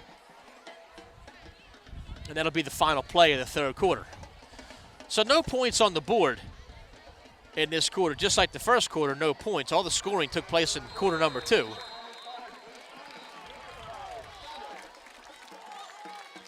Interboro with the work cut out for them, but they are driving.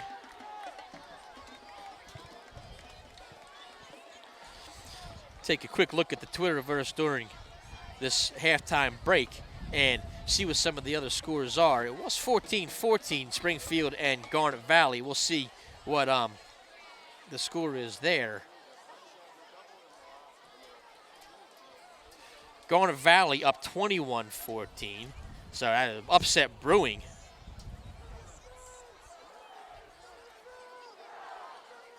And it's raining over there, says Daily Times reporter Matt DeGeorge. So rain not far away. That's as of 10 minutes ago. We're trying to get through this contest without any real rain. As Katie May doesn't want her camera to get wet. That'd be problematic.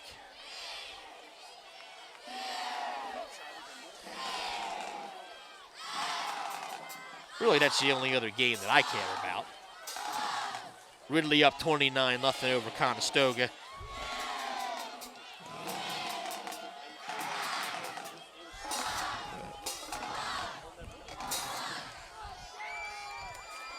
Again, those are really the only other games that are of any matter here.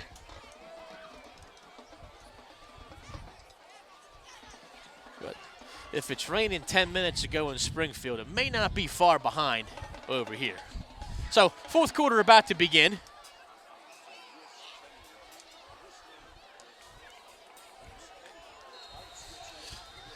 Bucks in their familiar I formation. Adams back in as the wide receiver. Kuyate in motion, and it'll go to Thomas.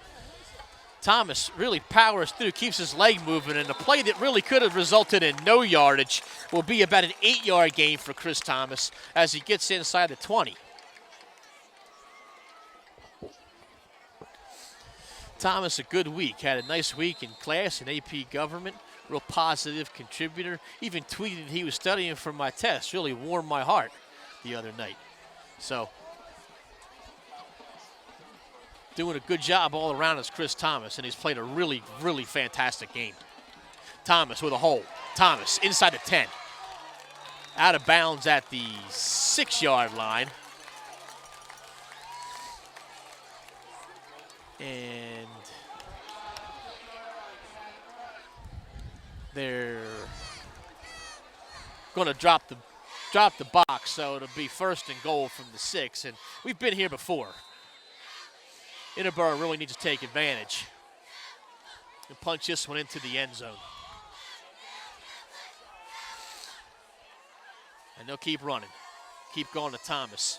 5-yard line. And there's a flag on the play, and I hope that's not on Raver. The play kept going after the whistle blew, and it was Colin Ravert, one of the Academy Park players, and Ravert wound up on top, so I have a feeling that this is going to go against the Bucks. I hope not, but we'll see. Sometimes it's just a matter of what the ref saw. Dead ball, personal foul on Interboro, and that'll drive the Bucks back 15 yards, and that's exactly not what they needed.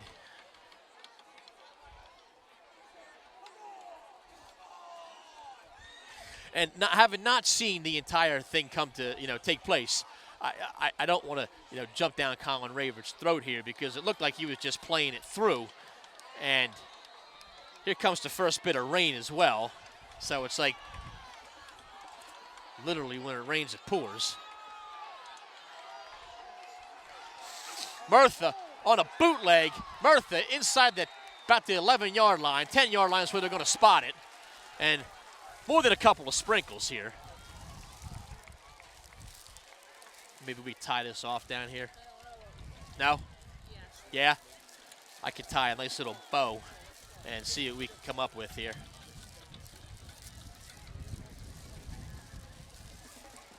So, 3rd down and 10.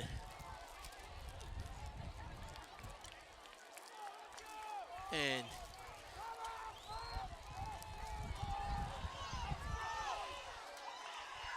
Murtha looking for some room. Throws it up. Has got Adams. Adams, touchdown! Connor Adams with a big catch. And Murtha, what a job getting that pass off. And Connor Adams in the back of the end zone brings it in with his hands. And with 11:02 to go, the Bucks are on the scoreboard again. 18-13 pending the extra point, and a great job bouncing back from that penalty call. And what a fine job by Murtha getting that throw off.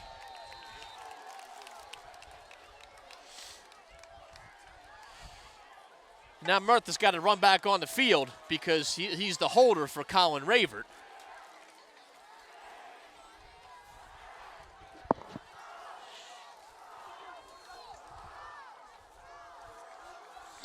And Bucks are going to go for 2. Option pitch to Thomas. Thomas with room and a blocker downfield. Jumps into the end zone. 2-point conversion for the Bucks.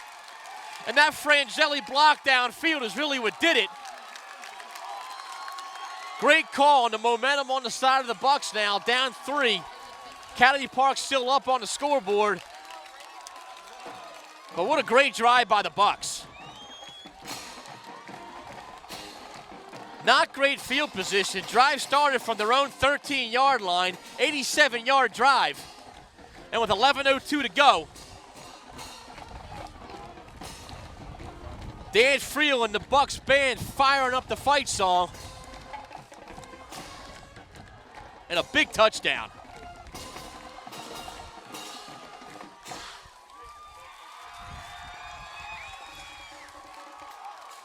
I can't get over the poise that Nate Murtha showed on that play.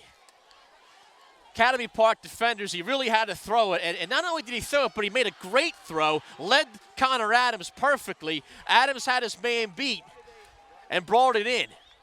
So 2 touchdown passes on the night for Murtha. Ravert to boot it away from the 40. Need a big stop on special teams here. Ravert will have the wind at his back. Don't want to let one of these Academy Park runners, get ahead of steam. At the 40. Tarsha Faikai grabs him, and he's not letting go. Academy Park will be dropped at the 25, and the Buck student section is all wound up. Really some signs of life on the football field and up here in the stands. Taylor Moores and Academy Park takes over. Ball will be spotted at the 26.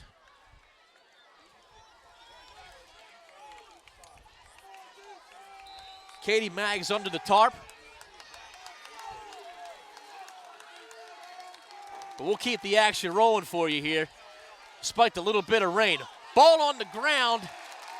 Academy Park still has it, but not much on the play. They'll lose a yard, in fact.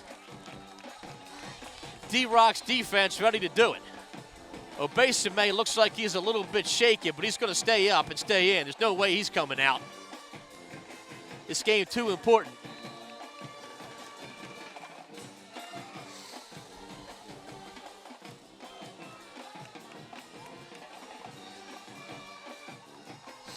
Four wide receivers. Middle of the running back, Moores, the familiar shotgun. He throws, they're looking for a man downfield, and it's overshot.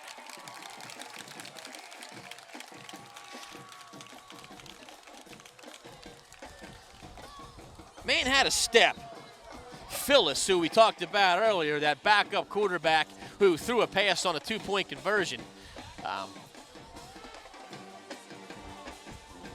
He was the intended receiver, but Moores overshot him. He had a step on the defender. 3rd down and long, 3rd and 11. Big stop here. Love to get right back on offense with a little bit of momentum on their side. They run a reverse. And Academy Park, ball on the ground. Ball on the ground. They had the first down, but the ball went on the ground. We're waiting on a call. And they're giving them the ball. And I don't know if they called him down or what. I'd love to see what they were thinking there. And the Bucs partisan crowd obviously not happy with this official. I think they're calling him down. Mike D'Esposito wants to know what's up. He demands answers. It was Burton on the reverse. Nice job picking up the first down. The ref said he was down, so I guess he was down. But either way, the Academy Park takes over. Miller, he'll get 5 or 6. Faikai with the initial hit. It wasn't Miller, it was Wright.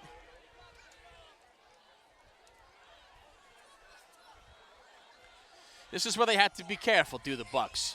You know, you had a little bit of momentum and then a slight letdown by giving up that first down on 3rd and long. And you want to make sure they regain their composure, regain their footing defensively, and don't give up a big play. 4 wide receivers. Academy Park jumped. Right tackle jumped. Martin.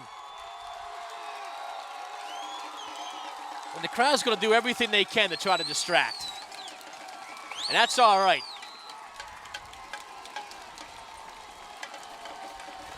Good to see this Bucs crowd fired up. You don't see it all the time. But they understand the gravity of this football game. They understand how important it is. This is for the Del Val Championship. We're not worried about districts or playoff yet. This is for local bragging rights. 2nd down and long. Moore's the shotgun. Hands off to Miller. Miller has a little bit of a lane, has a hole, and he'll get a first down past midfield. Adams there with the stop. Flag on the play. I thought I saw some laundry on the ground out of the corner of my eye, and it was a hold, and it was a hold. 2nd down and long.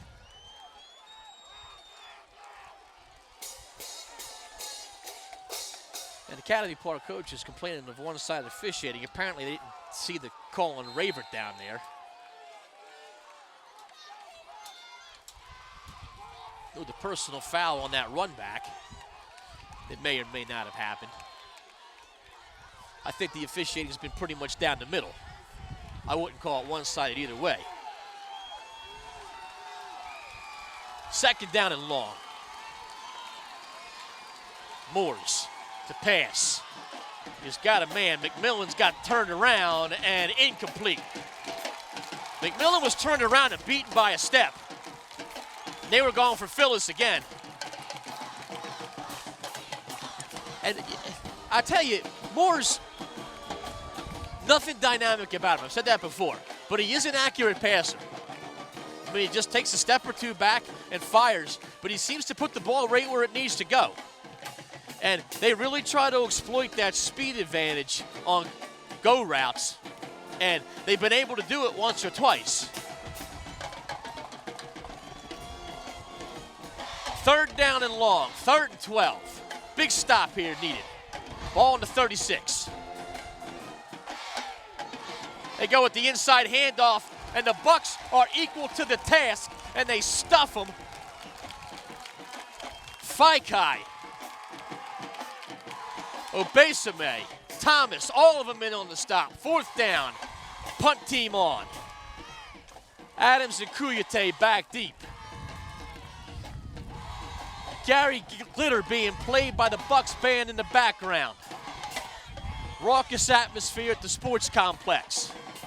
Bucs down 3, 7:38 counting on the clock.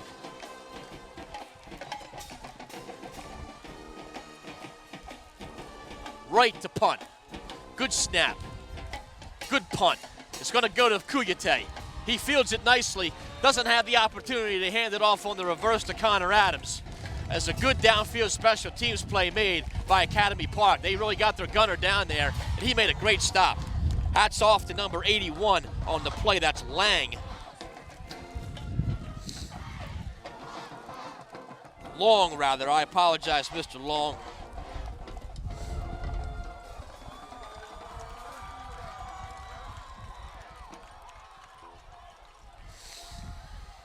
Robert Long with the stop on that play got down there and stuffed Kuyate right from the get-go. Either way, though, Bucks ball, 7:21 to go. Surprise, surprise, Chris Thomas, ball on the ground. Oh, boy, and Academy Park picked it up, and he had a lane, too. So right back on defense will go the Bucks. Man, Thomas had a lane, but they just have to maintain their focus on defense and try to get the ball back. I think he saw a lot of open real estate there. And the ball just jarred out of his hands, and Academy Park was there, Johnny on the spot to pick it up. 42-yard line will be there. They'll have possession, 1st and 10. 7:14, looking to take up as much time as they can. This one is not over. All 3 timeouts for the Bucks. Right, and a great stop behind the line of scrimmage by Chris Thomas. Thomas, a man possessed through the line of scrimmage, brings back Wright for about a 6-yard loss.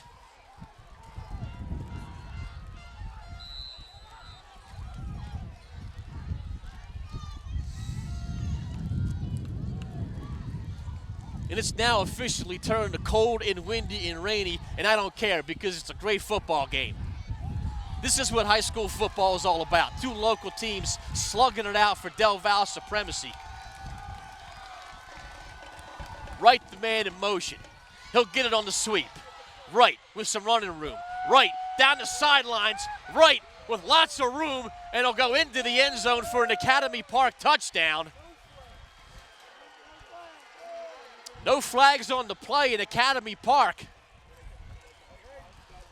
We'll jump to a 2-score lead again. 6:21 to go. And hats off to Wojcicki. He really dialed up a good play. They ran right on the sweep. Had him in motion.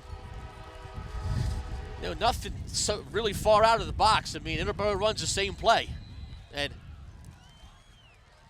he was able to get outside, pick up a block, and streak down the sideline for a touchdown.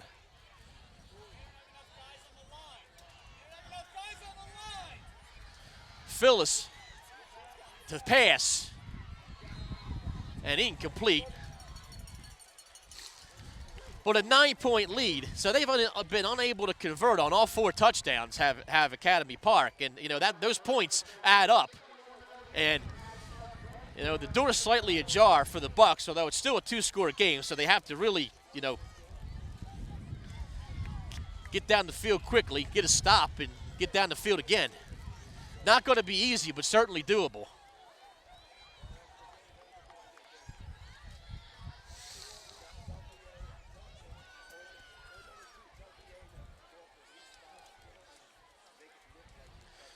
Timeout's not lit up, but to my knowledge, no team has taken a timeout in this half. So everybody should have their full complement of timeouts.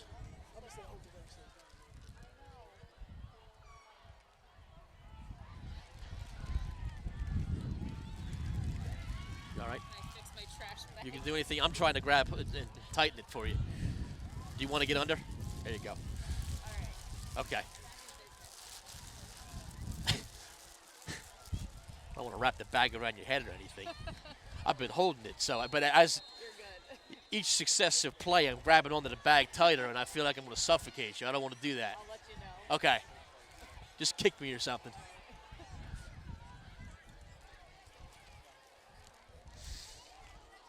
So Academy Park to kick off from the 40-yard line.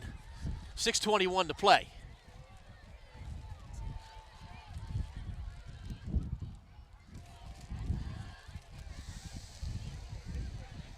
The kick dies in the wind. Adams picks it up. Adams up the middle. Adams got a little bit of running room. Adams down the sideline. He was brought down by a face mask, and that was as dirty as it gets.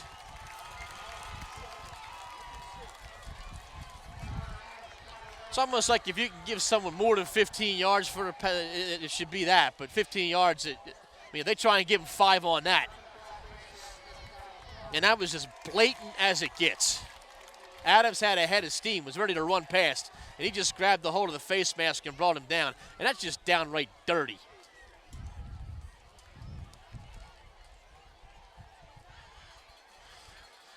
A good field position for the Bucks, as they'll move it all the way up to the 37. So really, a good break. It's not only did Adams do a good job waiting for, picking up the ball on a bounce, but enough of the Academy Park kick coverage team had run past him, and he blew right down the field, down the sideline. He only had 2 guys to beat, and one of them grabbed his face mask and hog-tied him down. Murtha, under pressure, throws it behind Kuyate.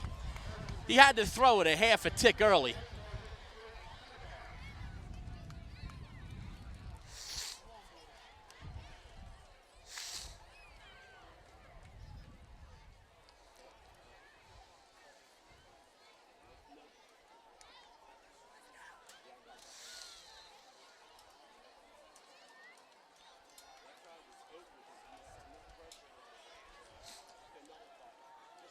Adams, the lone receiver. Thomas up the middle. Get about 5.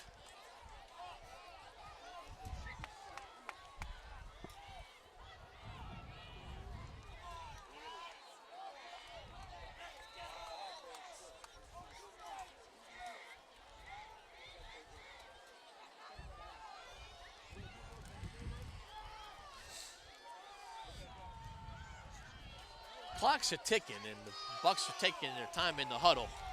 Maybe a little bit more of a sense of urgency is necessary, as they do have to score, get a stop, and then score again. Option. They go to Thomas. Thomas looking for a block. Thomas has some room. Down to the 20.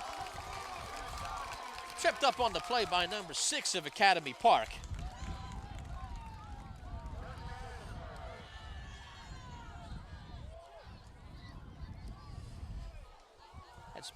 Brown that made the stop, but a first down for Chris Thomas. And as soon as it's reset, the referee does wave the clock to start again, so clock is ticking. It goes to Thomas. He'll get about 4 as we go under 5 minutes.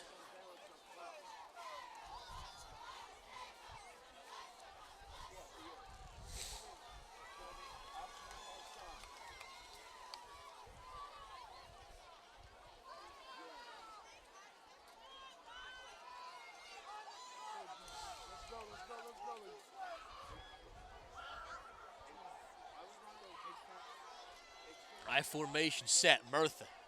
He set the pass. He's got Kuyate. Kuyate almost the 1-yard line. Oh, they called a touchdown. He must have got that ball around the pylon, so Khalid Kuyate with a touchdown. Murtha with his 3rd touchdown pass. Call's going to have to stand as there's nothing but. There is no replay. I thought he was out at the 1, but he must have got that ball around the pylon. So 24-21. Ravert out there to attempt the point after. So it was a relatively quick score. 4:24 to go, plenty of time. They have all their timeouts.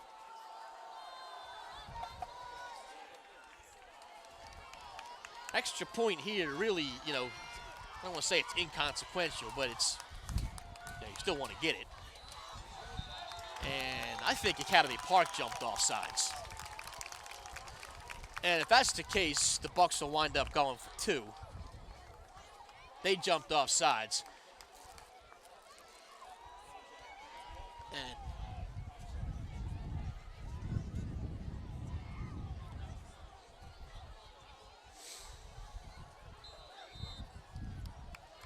so the Bucks will go for 2, looking to bring it to within a point.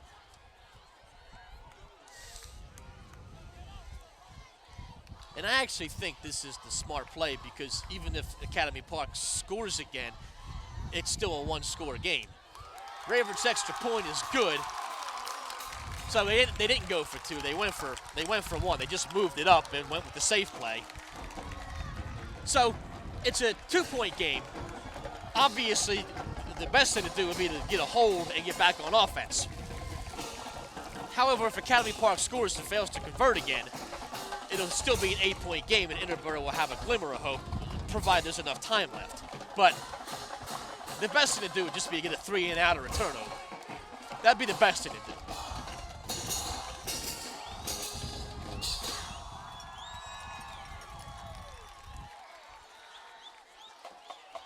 And, Steve Lennox, man, he's had a lot of wins as a football coach. Here at Interboro, his job in Delaware. And I think that, if they're able to come back and grab this one, I think this will be right at or near the top.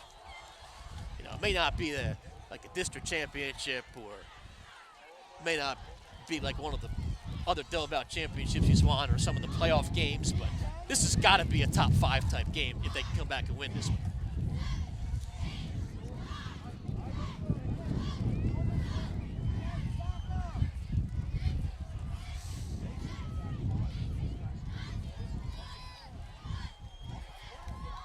Raver to kick off from the 40. And once again, the need for a good special team stop. Down 2 with 4:24 to go, Raver. He connects at the 40. Ball received at the 16-yard line. And maybe a little bit worse field position than they would have liked to have given up, but Academy Park, the ball at the 39-yard line.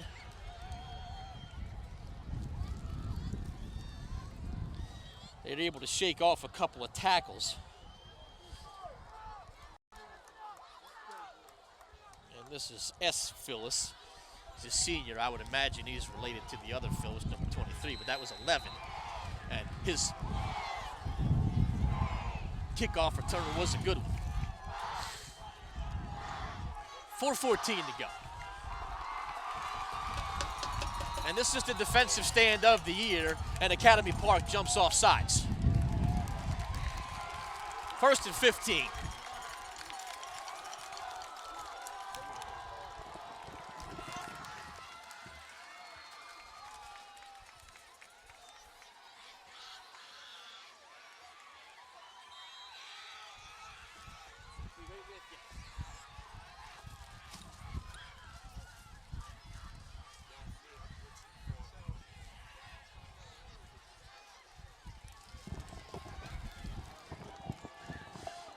So Academy Park resets. 1st and 15. It'll go to Miller. Dowdy with a big stop. Ryan Dowdy grab hold. And Interboro will call timeout. Try to save a few precious seconds. Good job by Ryan Dowdy.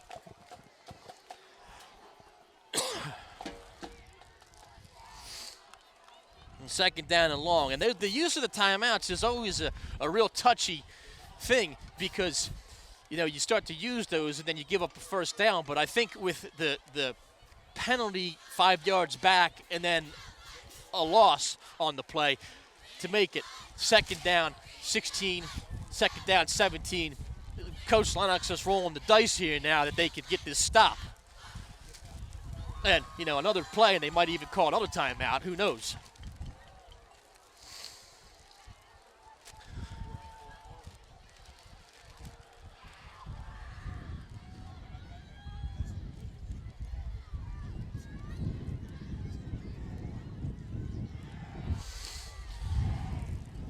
Much of the staff still remains down in the administration corner, even as the temperature has dropped. Wind more sustained now. Rain falling. Fall has arrived. Bucks players on the side trying to fire up the crowd. Defense looking to get a stop. Screen. Wide receiver screen. Decent play. They get about 7. Does Burton. It'll be 3rd down and 8. 3rd down and 8. Wide receiver screen, a good call there. It was set up nicely, but a good job. That could have been a really dangerous play. Defensive Player of the Year coming up.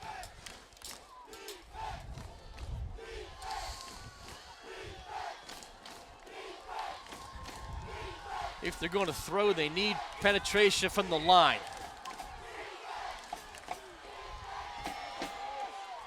Moore is on the keeper. Out to the 45 and stopped. It'll be 4th down. We'll wait and see what Coach Vo wants to do. They call timeout. Interboro calls timeout. We'll see.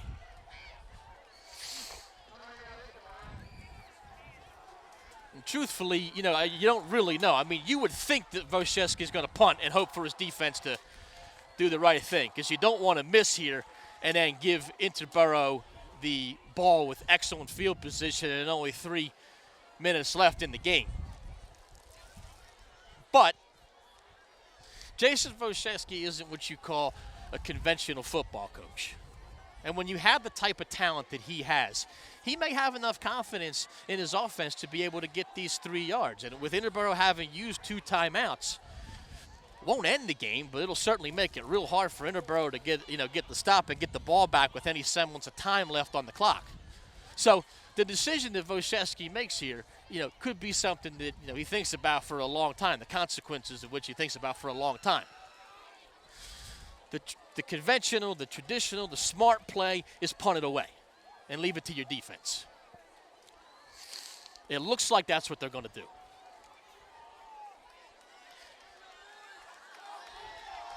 Watch the hard count, stay on sides. You have Adams back in the lone safety position. It looked like they are going to punt it. Adams calls fair catch. Ball rolls out of bounds at the 22-yard line. 3:05 to go. 78 yards. Plenty of time. Absolutely plenty of time.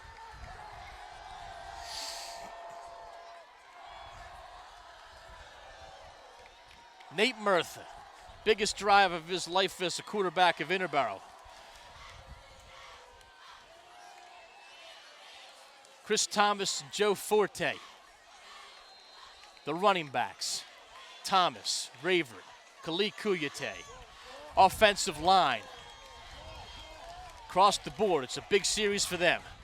Murtha, hands to Thomas. Thomas cuts back inside. Thomas to the 27-yard line. He gets 5. Murtha over quickly to get the play. He gets the play. They don't necessarily have to go hurry up, but they certainly don't want to slow it down either, because those 3 minutes can go really quickly if they let it.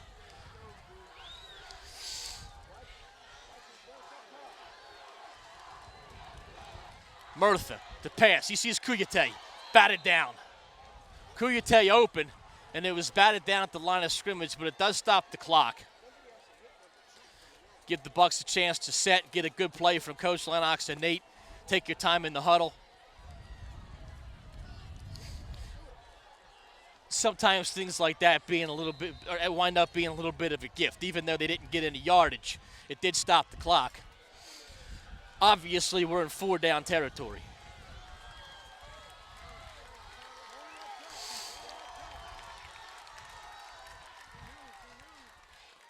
Murtha to keep. 31-yard line. Going to be short of the first down.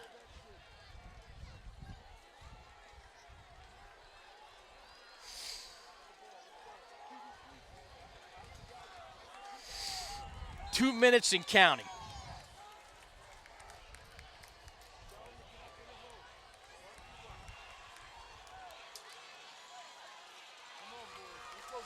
They had that big running back, Chris Thomas, behind them. They're bunched in. It goes to Thomas. Thomas, first down.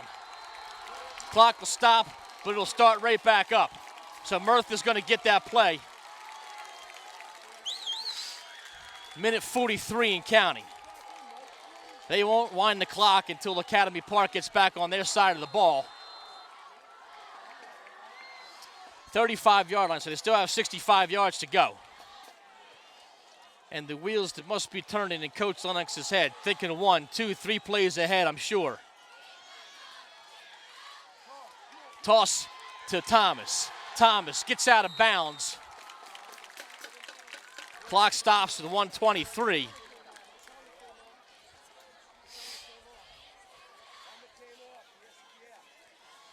Thomas's helmet came off, so he's got to stay out for a play. They get about 6. Ball on the 41, but the clock stopped, and that was important.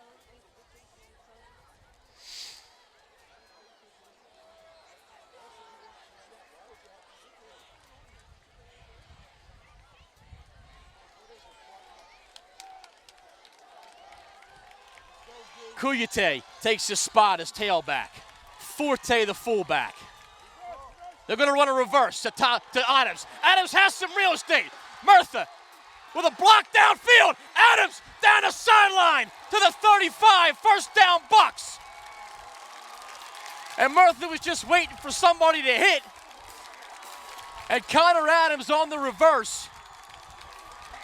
Ball on the 35-yard line. Lennox about a quarter of the way out to the field to meet Murtha. Clock will start running right about now. Unless they call it a first down. It was out of bounds, I guess, so the clock won't run. But it's a first down, so that's important. Minute 12 to go. Ball on the 35-yard line.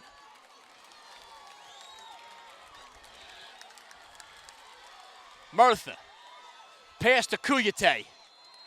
They'll keep the clock running, but it is a catch. They'll get about 5.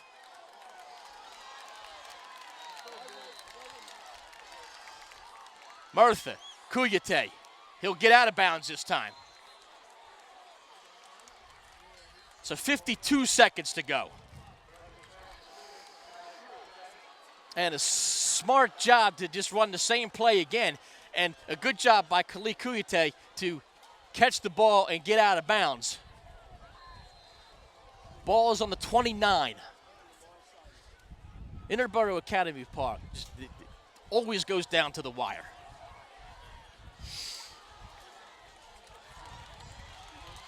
This was voted the game of the week, and it's been every bit of the game of the week.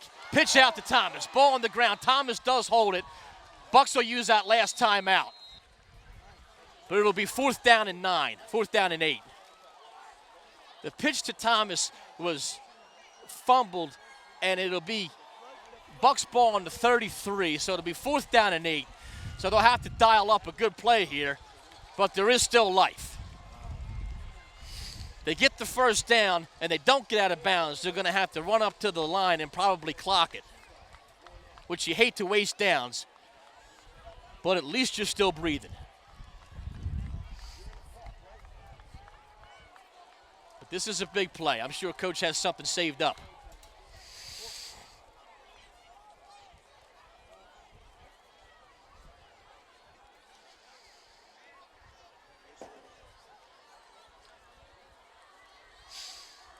They had to use that last time out. It was good to have it in the bank. They say they used 2 on defense, and they were able to conserve 1.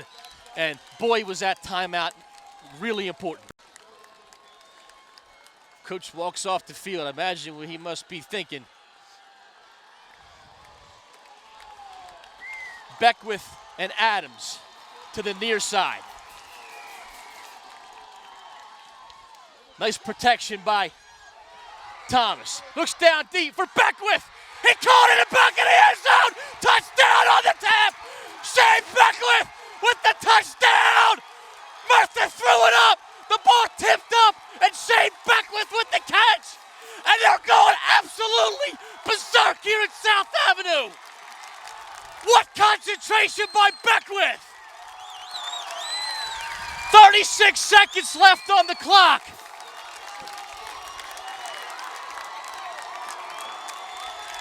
Rayford will line up for the extra point.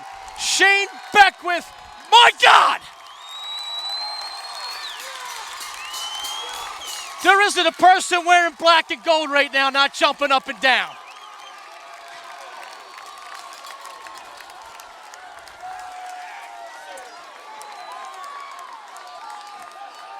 Raver to kick the extra point.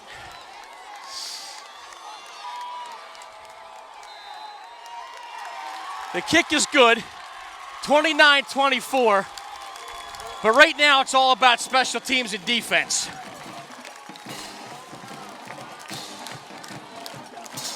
Steve Lennox didn't go for the first down, he went for the home run.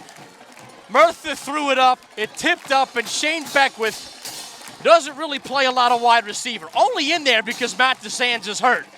Tremendous concentration. Was able to catch the ball in the back of the end zone for the touchdown.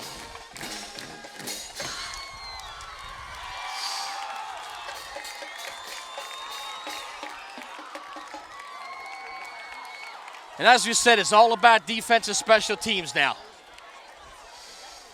Raver to kick it off. He's going to need the kick of his life.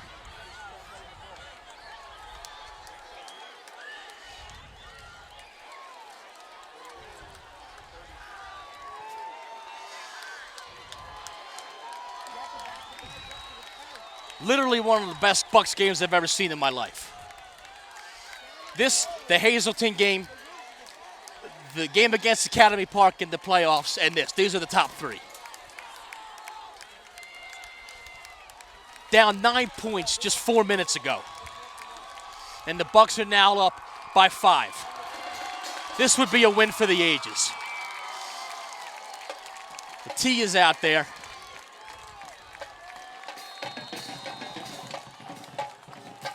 Colin Ravert not going to kick it. I guess the thought here is this one's got a little bit better leg. He actually squib kicks it. Time running off the clock. They're able to smack him down at the 26-yard line, and Academy Park with 31 seconds left is going to need a miracle. But if there's a group of players and a group of kids with talent that can do it, it's Academy Park. I mean, they get one of these young men on the outside with a head of steam and some blockers. We could be looking at the biggest heartbreak in the history of Interboro.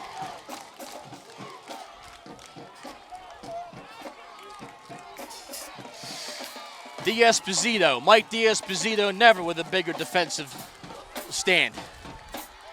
Moores.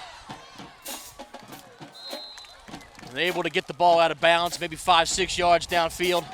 33-yard line will be the line of scrimmage. 25.8.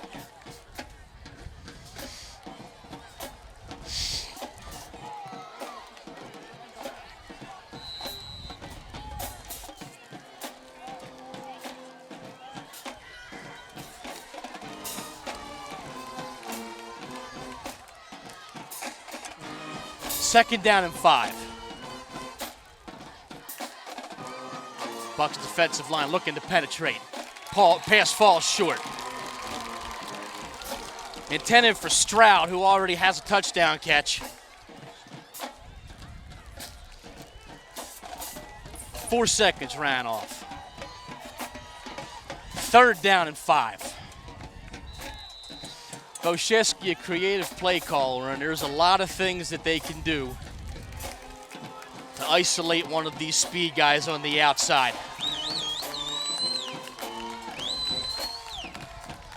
Moores over the middle. Got a man. First down. 16.8 seconds left. 46-yard line. Good catch. Good throw. Teddy Wright the catch on the slant. So AP will call timeout. Coach Vogt reached him out there.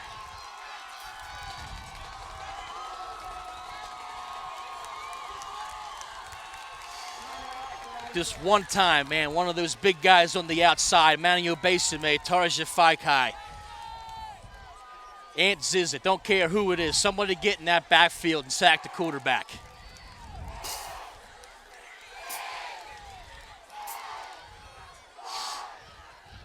Bucs defense gathering together. They know this is for all the marbles. First and 10, Academy Park at the 46.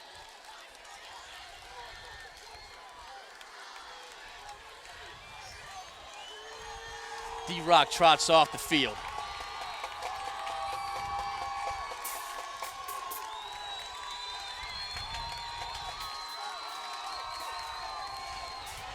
Handoff up the middle.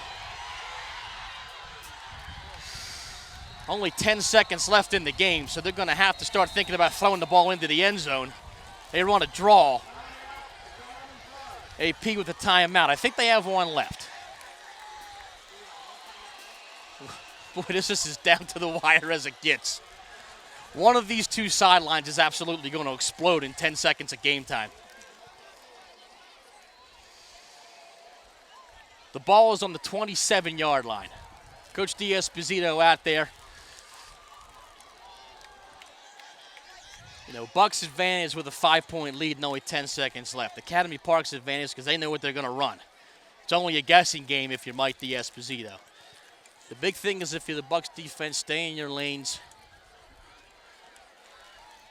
Stay with your man. Don't let anybody get behind you.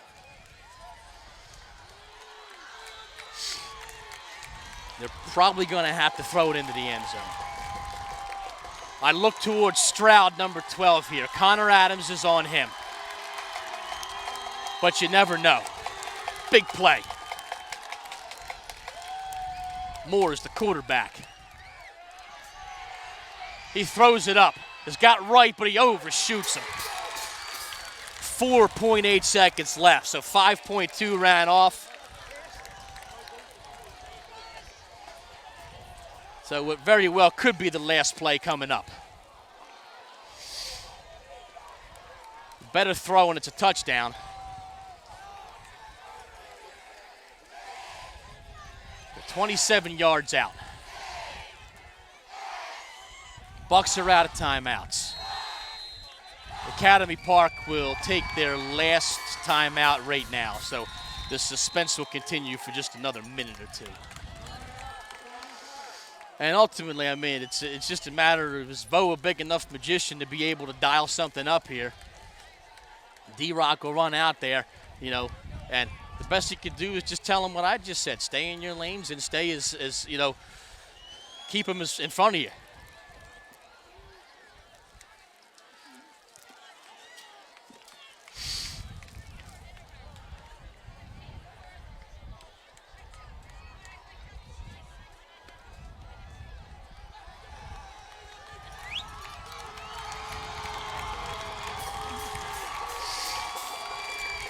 Both sides up on their feet. Again, this is what high school football is all about. D-Rock trots off the sideline. Academy Park. This is their last gasp, we think. Only 4.8 seconds left. It's second down and 10, as if that matters. Moores. He fires it up, and it is incomplete. And the clock hits 0. Bucks win. Bucks win. Academy Park looking for an interference call. Very incidental as far as I'm concerned. Very incidental. Both guys going for the ball. And the fans have rushed the field. Bucks fans have rushed the field. They would have needed an entire cavalry of cops to stop the Bucks fans from rushing the field. Ryan Johnson even getting out there, trying to keep order. Principal Johnson, he's got it all under control. Ain't no big deal.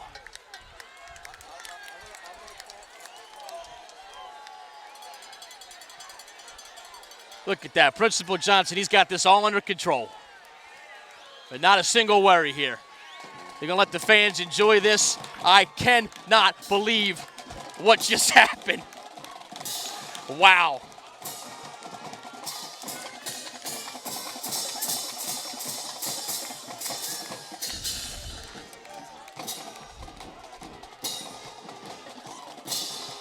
Down 9 points with 4.5 minutes left. They had to score, get a hold, and score again, and they did it.